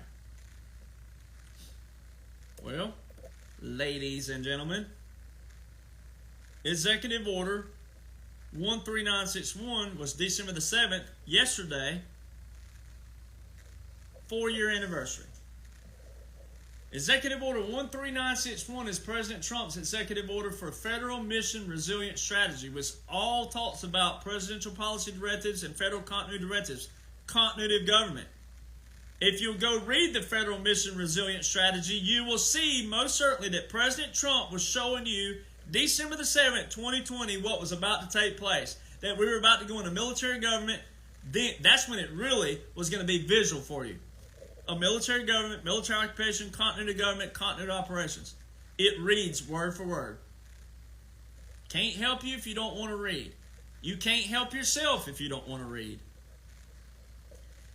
Policy 1.2. The DoD will implement presidential continuity policy and directions such as prescribed in PPD-40, including its annexes, Executive Order 13961 and the Federal Mission Resilience Strategy, to ensure the DoD's uninterrupted contribution to the national essential functions. It's not rocket science, but people love to make it rocket science. I don't know why, but they do. All right. Now, let me find this. All right. Also, it says in 2.11, presidentially appointed Senate-confirmed officials on the Secretary of Defense Order of Succession. All right. Ever since 1947, every single president has had an order of succession in the federal departments and Department of Defense, except for Joe Biden. Explain that. Make that make sense. If Joe Biden is a president and is president, Why don't he have every single thing that every other president has had? Why? Explain that. Make that make sense to me. If one liberal and one troll or one hater can make that make sense, why doesn't Joe have everything that every other president has? If he's president, he deserves that. All right? If you're a neutral person, if you're a law and order person, if you're about this nation, the foundation, and everything, legislation, the three branches of government, all of it.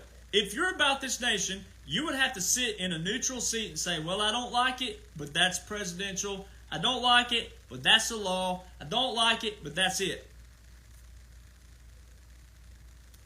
But see, presidents were never supposed to look like they looked. Congress did that.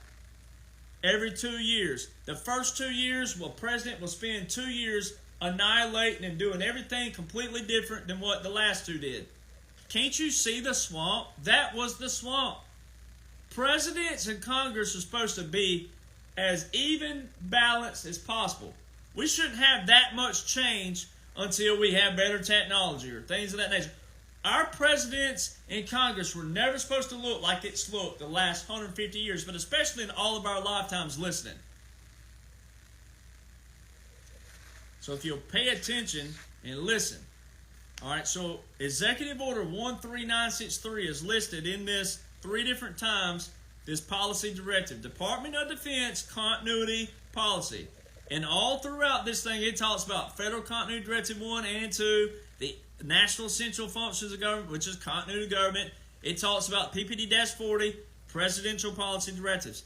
All right, and it specifically says, in accordance with DoD Directives 3020.04, 3020.53, and pursuant to the order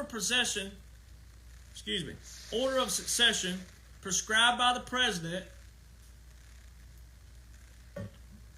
currently set forth in Executive Order 13963. Every president from 1947 up to Joe has had an order of succession in federal and defense, except for Joe. Currently set forth in Executive Order 13963. That was December the 10th, coming up in 2 days, 4 years ago. The most current order of succession by any president was 4 years ago. That right there, I wouldn't even have to move forward. That right there is the mic drop moment that shows you Joe Biden is not president.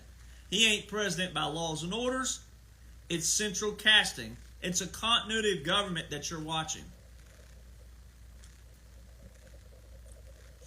And here's what makes the icing on the cake even better.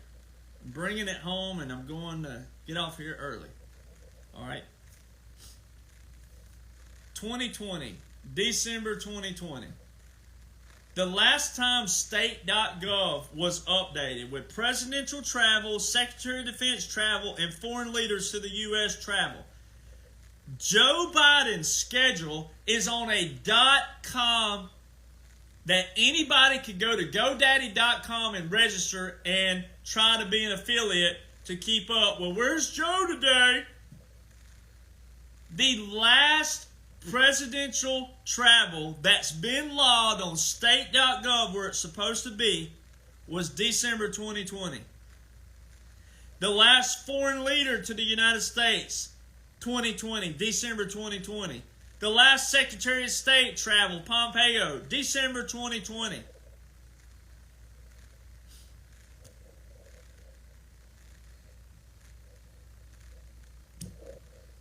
All right, if you go to Google, you type in Obama White House Military Archives. He has one. He has an archive.gov White House Military Office. How come President Trump doesn't have one? Even President Trump does not have a White House Military Office archives. He told you before, see, people don't listen. They say I've been to D.C. 17 times. President Trump has only been to D.C., Washington, D.C. 17 times. It's so right in front of everybody, but it's because people don't know what they're looking at. People don't know. The average person don't. But that's where everybody's responsibility is to show people me or them. All right. So let's look this up. I pulled this up for a particular reason. All right, here we go. Now listen to this. This is so funny. I know this word for word, but I just did this for this reason. So President Trump doesn't have a White House military office archive. Guess who does not have a White House military office whatsoever?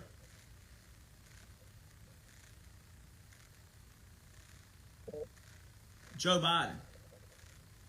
So when you see Joe Biden out there with a Marine Corps, and you see the Marine One and Air Force One and all this other stuff, not real whatsoever.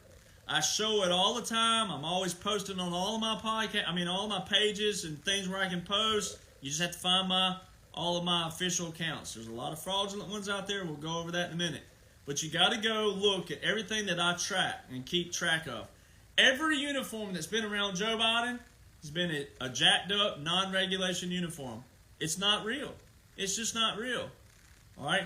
He's walking out the ass end of the plane. I've had people go, that's not the ass, that's at the very front. Go look at The Guardian. Go look at what the Chinese did to Obama and what the articles read, that they snubbed Obama and made him walk out the ass end. The ass end is the belly of it. See, that's where people don't listen. And I mean, that's what's disgusting with Americans, is Americans just want it their way. It's like Burger King. Americans want Burger King all day, every day.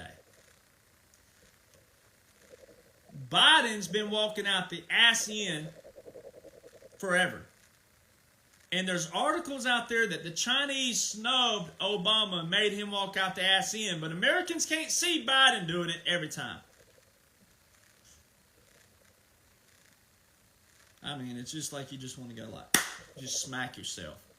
Like, it's unbelievable, the Americans we have and the brainwashed, conditioned brains. So listen to this. The White House Military Office is a department of the White House office that provides military support for the President and the White House. The White House Military Office responsibilities include transportation, overseeing presidential transportation, including Air Force One, food service, providing food service for the President, medical support, providing medical support and emergency medical services for the President, hospitality, providing hospitality services for the President, policy, overseeing policy related to the White House Military Office functions, and the Department of Defense assets, liaison, serving as a liaison for the Department of Defense, including handling military nominations sent to the Senate, home maintenance, helping the First Family maintain their homes in Washington, D.C. and Camp David. And if you go over and look, the last White House Military Office Director, you can go look at it. It tells you was right here,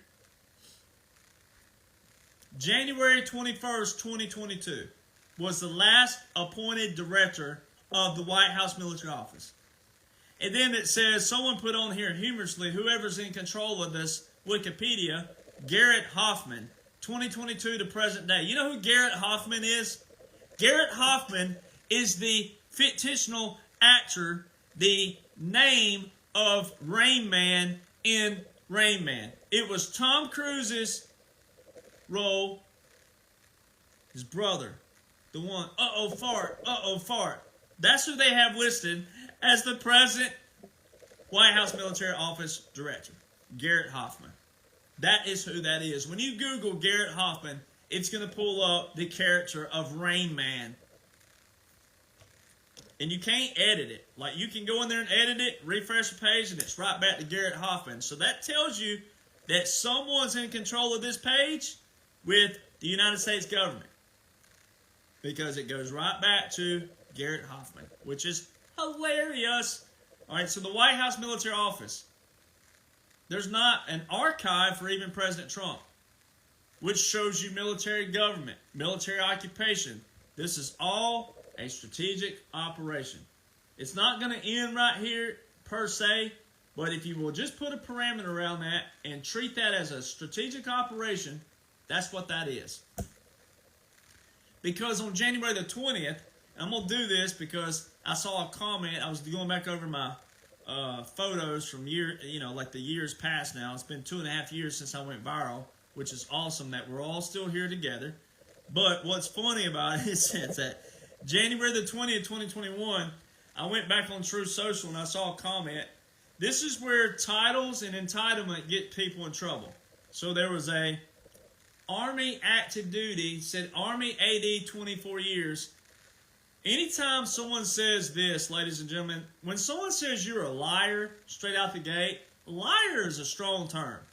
You can be wrong about everything known to man of the topic of what you're talking about, but you can be wrong and not be a liar. So when you hear terms like liar, grifter, there's a lot of words out there that are deep state and the swamp. And you can tell that that's what they are. They're either deep state or closet deep state, or they're ignorant. All right, but the word liar is a very strong term to accuse somebody of, calling them a liar. Well, this person said that, okay, they said Derek Jonhson is a liar, and here's why. Said that Joe Biden did not receive a military funeral service on January the 20th, 2021. That, ladies and gentlemen, those 3 cannons at Arlington are always there at Arlington. All right. Okay. Here's how you do this, ladies and gentlemen. This is specifically just for that person. All right. And here's how you do it. And here's how you just take someone's air right out of their cells. All right. Well, okay, I'll go with that. Just for a moment, I'll go with that. I'll say, okay, yes, that was your Arlington wreath-laying ceremony. That's the 3 cannons they show with Arlington wreath-laying ceremony. All right? Okay. Well, explain to me this then, active duty 24 years. Explain to me this. How come every other president, all the way back to Nixon on YouTube, has 4 cannons, 21 rounds fired? How come? How come on January the 20th, 2021, there were 4 cannons, 21 rounds with President Trump at Joint Base Andrews, and then the 3 cannons at Arlington? How come President Trump had the 4 cannon, 21 guns that every other president received when they were inaugurated?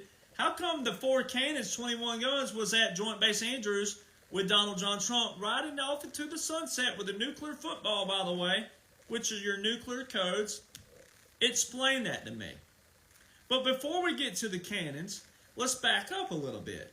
Let's go over to the National Guard to not salute the motorcade as it drove by. They didn't salute the motorcade, the commander-in-chief, and they also didn't salute the little flags that are on the front of the motorcade. There's one thing we do in the military. We always salute a moving flag because it represents that we're moving forward. All right, that's also why on our uniforms on the United States Army, my branch, our flag looks backwards. When you're looking at us and we walk by you, it looks backwards. It's not. It's because it's always moving forward. We have the flag as if it's always moving forward. All right, for a reason. We always salute the moving flag and the commander-in-chief. All right, not the vice president and all that other stuff. All right, the commander-in-chief and the moving flag. How come not a single National Guard member saluted the motorcade, quote-unquote, central casting or not? It doesn't matter at this point.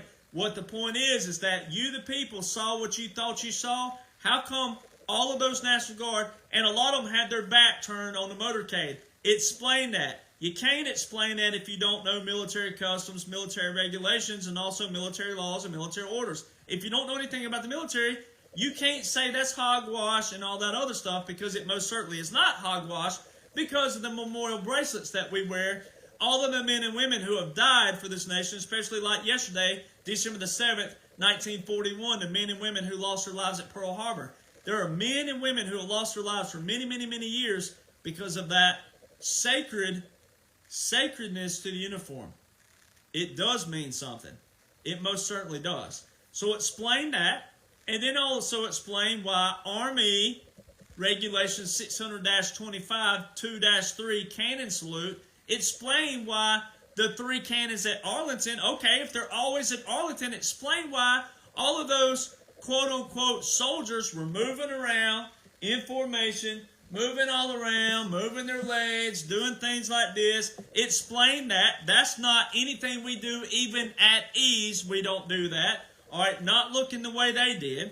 Also, I'm not fat shaming here, so sorry for all you pleasantly plump people out there, but all of those soldiers that they showed were not what they can't make tape. If you put a tape measurement around them, they wouldn't make tape, ladies and gentlemen, which means more than likely they can't pass their physical examination. All right, their PT test. All right, things that we have in the military that we have to do PT every single day, and then you have a PT test every so often to keep you physically in shape. All right, there are some fat people who can run that are in the military, so I'm not saying that. However, if you just went off of one day, one visual, one perception, we don't move like that. We don't move around like that. And also, 2-3 cannon salutes of Army Regulation 600-25. There is to be a commissioned officer present at every cannon salute.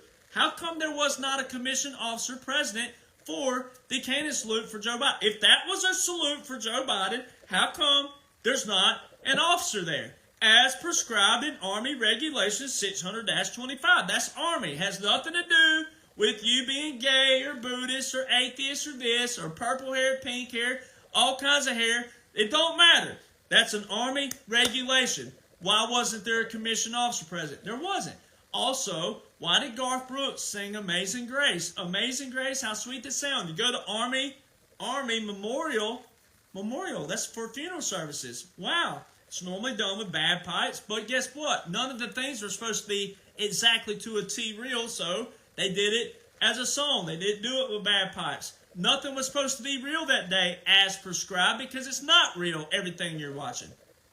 Then, old Joe raised his right hand. 11:47 a.m. Eastern Standard Time was a violation of the 20th Amendment of the Constitution. So when all you libtards out there want to talk about the 14th Amendment and all President Trump's not fit to be president, this, that, and other, well, let's go back to way back here, because I have a plethora of things. I have a lot of things in laws and orders in a blueprint in a #1 best-selling book. That is a blueprint that President Trump and the Congress put into place, laws and orders that show that I have a lot more laws and orders that debunks your little 14th Amendment yelling and screaming that you're over there doing, because what you saw on January the 6th, 2021 was also not what you thought you looked at. That was once again, take your blueprint from you, take your all your plans, take all your imagery, take all of your symbolization and flip it on you.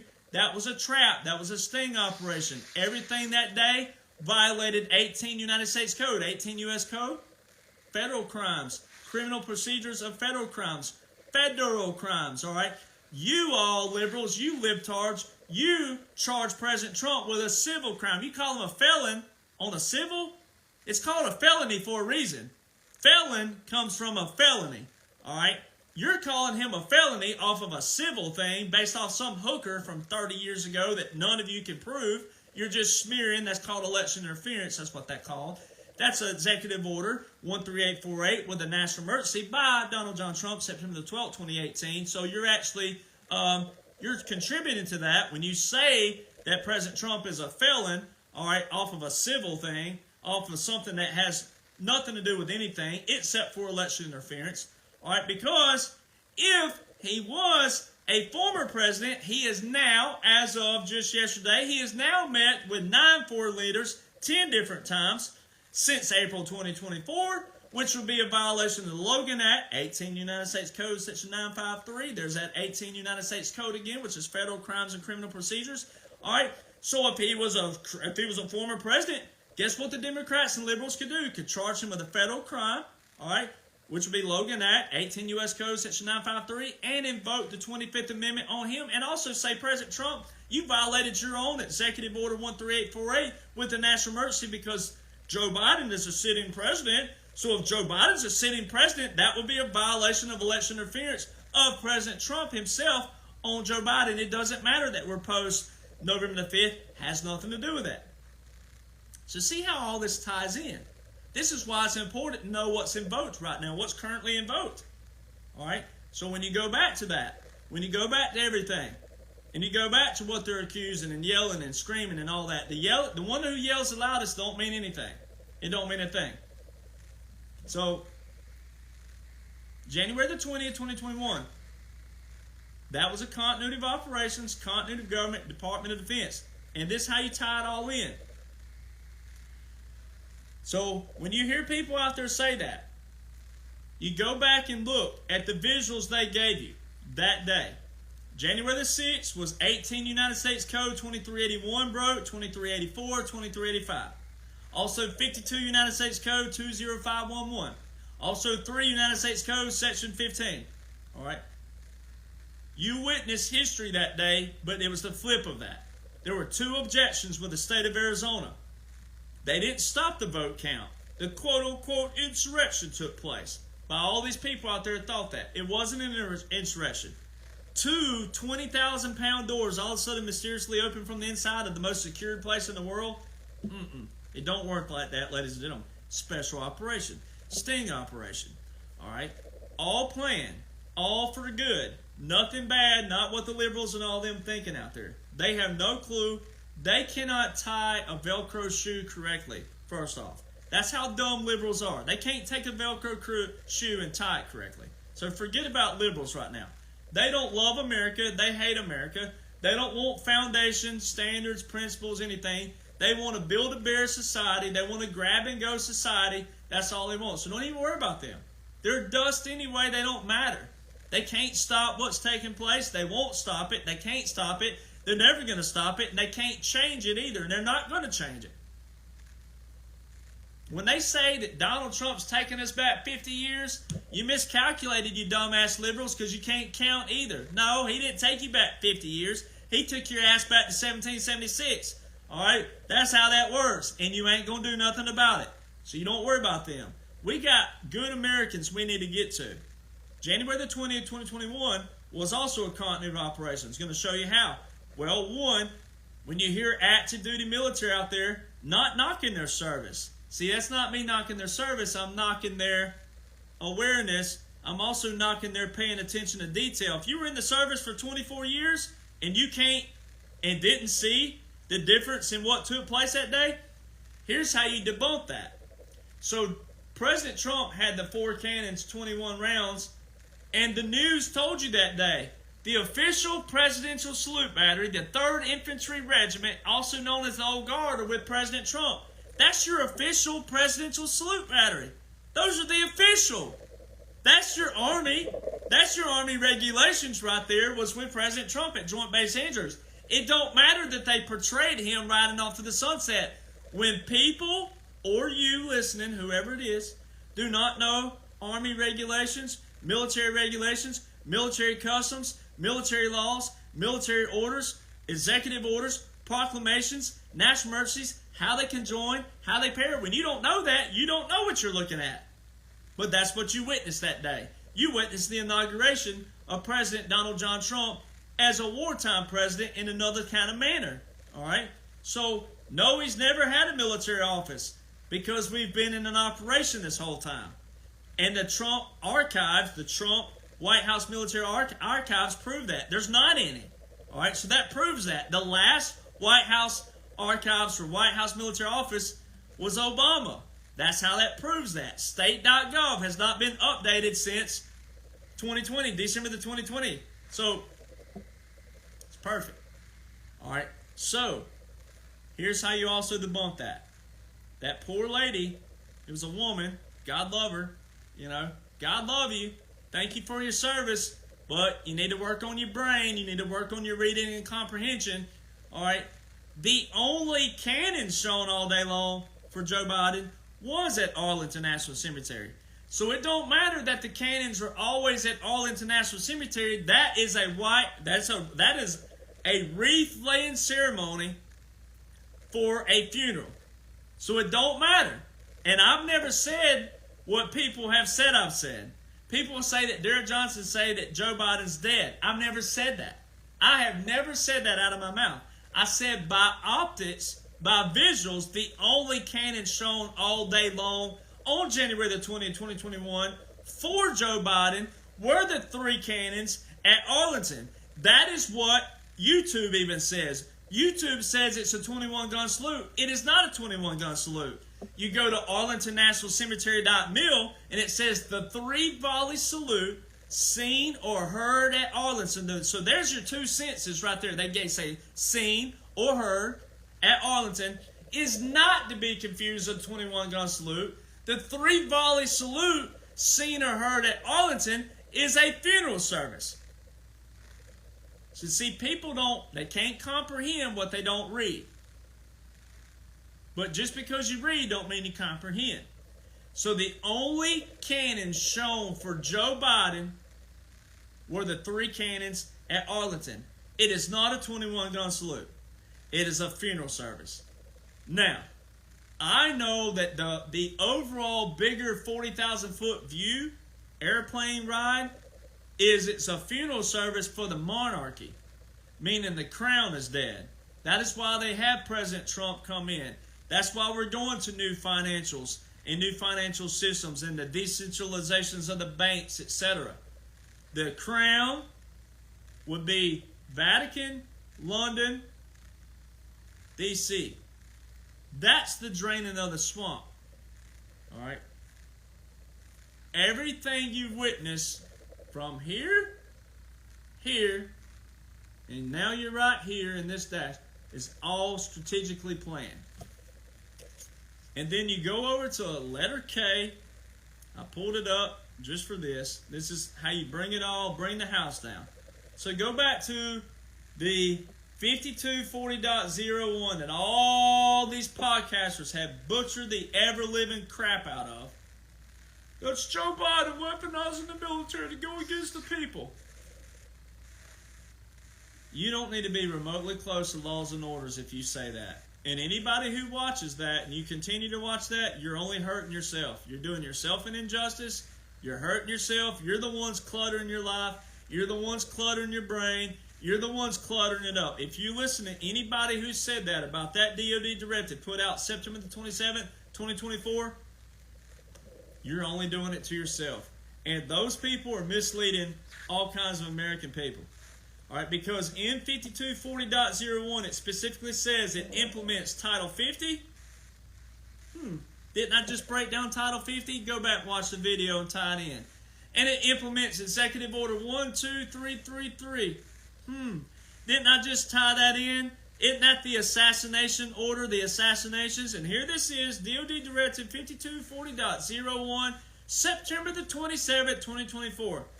Let me do some Common Core Alabama hillbilly math here. September, October, November, December. And since it's December the 8th and that's September the 27th, that's only 2.5 months ago, if that. Not that long ago. Now watch this. This is so beautiful. Now, the National Capital Region, hop over the Department of Defense Directive again, 3020.26 from June the 4th. So the June and September are very key. Hop over there to that. This ties in conveniently. So that was a National Capital Region. And you saw what the White House Military Office does. You heard what I just said. Go back and listen to that or Google it and look up White House Military Office and what they're supposed to do for the president. Well, there's not a White House Military Office right now. So that means there's no Marine One, there's no Air Force One, there's none of that. That's all theater, theatrics, the greatest show on earth. 3020.26, letter G on page 5, develops and coordinates policy for using Department of Defense transportation assets to support DoD continuity programs in the National Capital Region. Now, it reads just as it reads. All right. And what did the White House Military Office talk about? Department of Defense assets, didn't it? And what did these DoD directives say? That the last order of succession by any president was December the 10th, 2020, President Donald John Trump. And doesn't it say Executive Order 13963, which was December the 7th, 2020, Donald John Trump? All right. Now let's go over here again. This is how they all tie in. This is DoD intelligence and intelligence-related activities, September the 27th, 2024. Letter K. The defense intelligence components will only conduct or provide support for the conduct of covert activities. Covert. Wow, my documents.info, the documents.info that I put out in 2021 and 2022 talks about all the covert operations. My new book out, The Midnight Rider Rides Again, ties in everything from 2022, well actually 2015, and then 2022 where I left off with the documents all the way up to December 2023. Covert actions. Now listen to this. 1. In times of war declared by Congress. Nope, that hadn't happened. Number 2. During a period covered by a report from the President to Congress in accordance with Public Law 93-148. Number 3, when such actions have been approved by the President and directed by the Secretary of Defense. There's only 3 options here in this September the 27th, 2024 Department of Defense Directive 5240.01 that all these podcasters have butchered, saying it's Joe Biden weaponizing the military and go against the people. Number 2 and number 3, checkmate, checkmate. Number 2, during a period covered by a report from the President to the Congress in accordance with Public Law 93-148. What is Public Law 93-148, Derek Jonhson? Glad you asked. That is the War Powers Act of 1973, which, that report, what does this Title 50 say right here again? Reports and briefings on use of military force and support of partner forces, Section 1550, Chapter 33 of Title 50. There's that Title 50 again. Not later than 180 days after December the 20th, 2019, and every 180 days thereafter, the President shall submit to the Congressional Defense Committees, the Committee on Foreign Relations of the Senate, and Committee on Foreign Affairs of the House of Representatives, a report on actions taken pursuant to the authorization for use of military force against those countries or organizations described in such law, as well as any actions taken to command, coordinate, participate in the movement of, or accompany the regular or irregular forces. And then bullet point 3 says, what again? What is bullet point 3? When such actions have been approved by the President and directed by the Secretary of Defense. Executive Order 13912.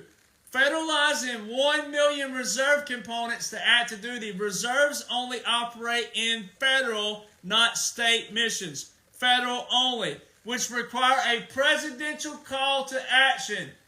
The only president who's done that is Donald John Trump. Executive Order 13912 and Executive Order 13919. Where he directed the Secretary of Defense equal authority to federalize the selected reserves to active duty in Executive Order 13919. And then it says, approved by the President again, actions. And the most recent order of succession is Executive Order 13963, which is December the 10th, 2020. And every other president since 1947, since the establishment of the Orders of Succession Act of 1947. And Joe Biden don't have a single order of succession?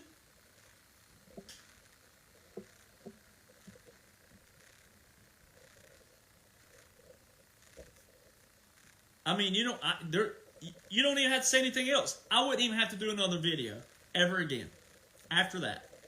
After all the tie-ins of June the 4th, September the 27th, 2020, you don't need to know. It's all there. Laws and orders prove that. It's people's minds and people's conditioned brains and the brainwash and the laziness and all of this that wants a 5-minute answer to a 150-year-old problem. That's the problem with Americans. Because it's all right here. You don't need anything else. It's all right there. It's all there. I mean, and it's been there. And I've showed this before, but you know, it does little nuggets that come out daily. There's more things that show visualizations, like the Russian. This whole video is about the Russian, the Russian article that says that they've seized $55 million worth of cocaine that was going over to Europe. That they stopped that from. It came from Peru. Where's Peru? Western Hemisphere. So all these key terms, they don't just come out of nowhere, but you got to know them. You got to know how to put them together. All right. And, so Title 50, executive orders, etc., that's how they all tie in.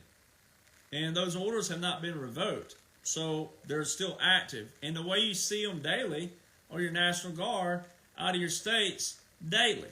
They're operating in-state daily, and they're operating out-of-state jurisdictions. The only one who can do that is the president. It's a presidential action, a presidential call-up. And when people say it transfers, it does not transfer. It's not supposed to transfer as it's prescribed. That makes the president a wartime president. That's where Congress duped all of you all those years. They did let other presidents pick up and take up, and they kept this checks and balances of their own going. But they kept the war going. But they were the ones making the residuals. Whose kids were working in Ukraine? Way back in 2014? John Kerry, Nancy Pelosi, Joe Biden, and Mitt Romney. It wasn't just Democrats and liberals. All right, so the old Congresses did transfer the powers, quote unquote, but not by law. It's not. When a president becomes a wartime president by the Constitution, but also by the set of what our founders and also other people in the Congresses way back before all these were put in, it wasn't supposed to transfer. That's where Congress kept their checks and balances. And they kept those wars going for 10, 15, 20 years. And they benefited. Both of them benefited from it. But no, when a president declares what he's declared and everything that's in law, no, it does not transfer. It's not supposed to. It wasn't supposed to as prescribed by the law. And you've seen that. And so they pulled President Trump back. It's pretty awesome. They put him in 4 years. They had to implement all these laws and orders. Pull him back 4 years, go into a tactic, a World War II tactic, puppet state, government, and exile, which is also found in the Special Operations Command publication, Unconventional Warfare, Government Exile, and Shadow Governments. Go read about it. It all ties in. Clandestine operations, covert operations, overt operations, subterranean warfare, irregular warfare, unconventional warfare. It all ties in. You got to tie all these in, but it's all there. All right? So, it's all there. But in that Special Operations, it talks about government and exile. President Trump just retruthed yesterday, December the 7th, 2024. He just retruthed an article from November, but the article it's called The American Thinker, and it talks about two governments. So he validates me all day, every day, if it were about me. It's not about me, but my work, as you call it, it is validated. This was validation right here alone, because this came out April 2nd, 2023, last year. So he was claiming number 47 a year and 7 months before that date. So it's a lot of information. Woo, it's a lot of information. But it's all there. So, I highly recommend to people to stop saying it's hogwash, it ain't happening, I don't see something happening, when am I going to see something? Stop saying that. If you don't know the foundation, you're not ever going to see anything. I mean, and here's how bad it is. President Trump can come out and tell you tomorrow that, hey, Derek Johnson's correct. But if you don't go read it yourself, it still don't do you any good. See, that ain't the point. The point is not getting you to believe it just to believe it. The point is getting it in right here and right here where you'll know it for the future, depending on how old you are, especially if you're young like me. You got to teach your kids this. You got to get them to teach their kids that. We have to save this. We have to pass it forward. Like the Native Americans looking out 7 different generations. 7 future generations. We need to do that.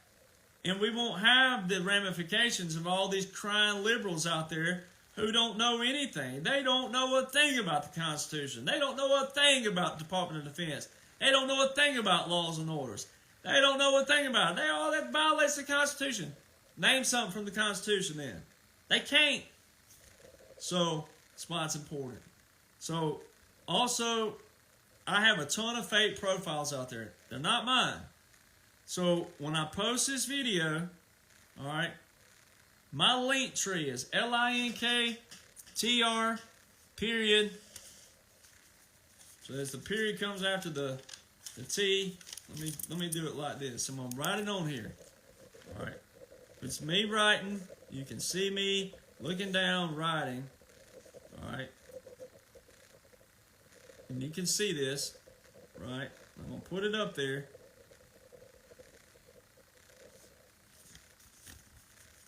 So link tree. The period goes between the R and the E. That's a backslash, right? I messed up there. But 1776 nation. One word. No spaces, no underscores, no periods. Linktree, linktr, period, /, 1776 nation. I kept my TikTok up there even though they banned me. They ban me every time I have one on there. I had 20 million hashtags with my name on there, and they ban it. But once again, the government don't want people on there, so that there's another article came out yesterday from the good guys that TikTok needs to be sold. All right, needs to be out of here. All right, that's why we don't need uniformed soldiers on there talking about stuff they shouldn't be talking about, like some dummies have done in the past. So that link tree has all of my links on there. If I have a new page that starts, it will be on that link tree. All right, there are a ton of fake profiles. Fake. So I'm going to do them real fast if I can remember them. Okay, so my Twitter, my X is Rattletrap1776. All RATTLETRAP1776. All right. Telegram. I have 2. I have a backup I never used, but I never knew if Telegram was going to start shenanigans like Facebook and TikTok. But I have one. RATTLETRAP 1776. No underscore. Be careful because some of the fonts, the T's look the same. RATTLETRAP. My backup Telegram is RATTLETRAP Nation. So Rattletrap 1776 Nation. Alright. So, or Rattletrap Nation. I have to go back and look at that one. I forget my backup page. It don't matter. I don't need it right now. True Social. It's the only thing I've ever got my name at where I didn't need an underscore, didn't need a period, didn't need a number. It's at Derek Jonhson. DEREKJOHNSON. I only have one Rumble account. There are a lot of people who rip my videos and they're making thousands of dollars on Rumble off of you watching the wrong pages. I have one Rumble. It's Rattletrap1776. So when you go to rumble.com, type in at RAT or do rumble.com /Rattletrap1776. RATTLETRAP1776. Facebooks. I have a personal Facebook. Alright, I only have a few slots left for personal friends, but I have a personal Facebook. It's /Derek Jonhson 2, TWO, so Derek Jonhson TWO. All right, so you do facebook.com/Derek Jonhson TWO. That's my personal. That is real me. All right. Then I have my facebook.com/Rattletrap1776. One word, no underscores, no periods. RATTLETRAP1776. Facebook.com/that. It takes you to it. Also, I have Facebook.com/Derek Jonhson Country. No spaces, no underscores, no periods. Lowercase DEREK JOHNSON Country COUNTRY. And then I have 1776 Nation. My baby, my gym, the one that some idiot tried to steal and fraudulently, felonies, all kinds of other stuff, idiots last year. All right, my baby, my gym, 1776 Nation. So it's facebook.com/the or the, however you pronounce it out there, it doesn't matter, the 1776 Nation. Facebook has me censored. So for your friends and family out there, they're not going to be able to look it up straight out the gate in another manner unless they put in, like if you went to a search bar and typed in 1776 Nation, it's going to pull up all the fakes first. They have me censored. They don't have them censored. God forbid that. And then they don't delete them. Oh, God forbid that too. But the original, you have to type in the search bar, you have to type in @ the 1776 Nation or @Rattletrap 1776. But it's better to type in facebook.com/the 1776 Nation or facebook.com/Derek Jonhson Country or facebook.com/Rattletrap 1776 in the search bar, and then it'll pull it up correct. All right. And then let's see. So Telegram. So Instagram, my only Instagram is the one I'm on. It's @Derek Jonhson Country. DEREK JOHNSON I did start a backup one the other day. So some people are seeing that. I did start a backup one just in case. Let me see which one that is. I don't even have it yet. I haven't even announced that. But let me see what it's called again. Let's see here. Official 1776 Nation. So it's @Official 1776 Nation. I do have 127 followers. That's how many people will follow right out the gate, and I didn't even made an announcement. So that also shows how dangerous that is because people will follow all the wrong pages. Same thing like Telegram. There's one Telegram that has like 80,000 followers. It's fake. I don't contact you straight out the gate. I don't talk about QFS and how are you, or how's it.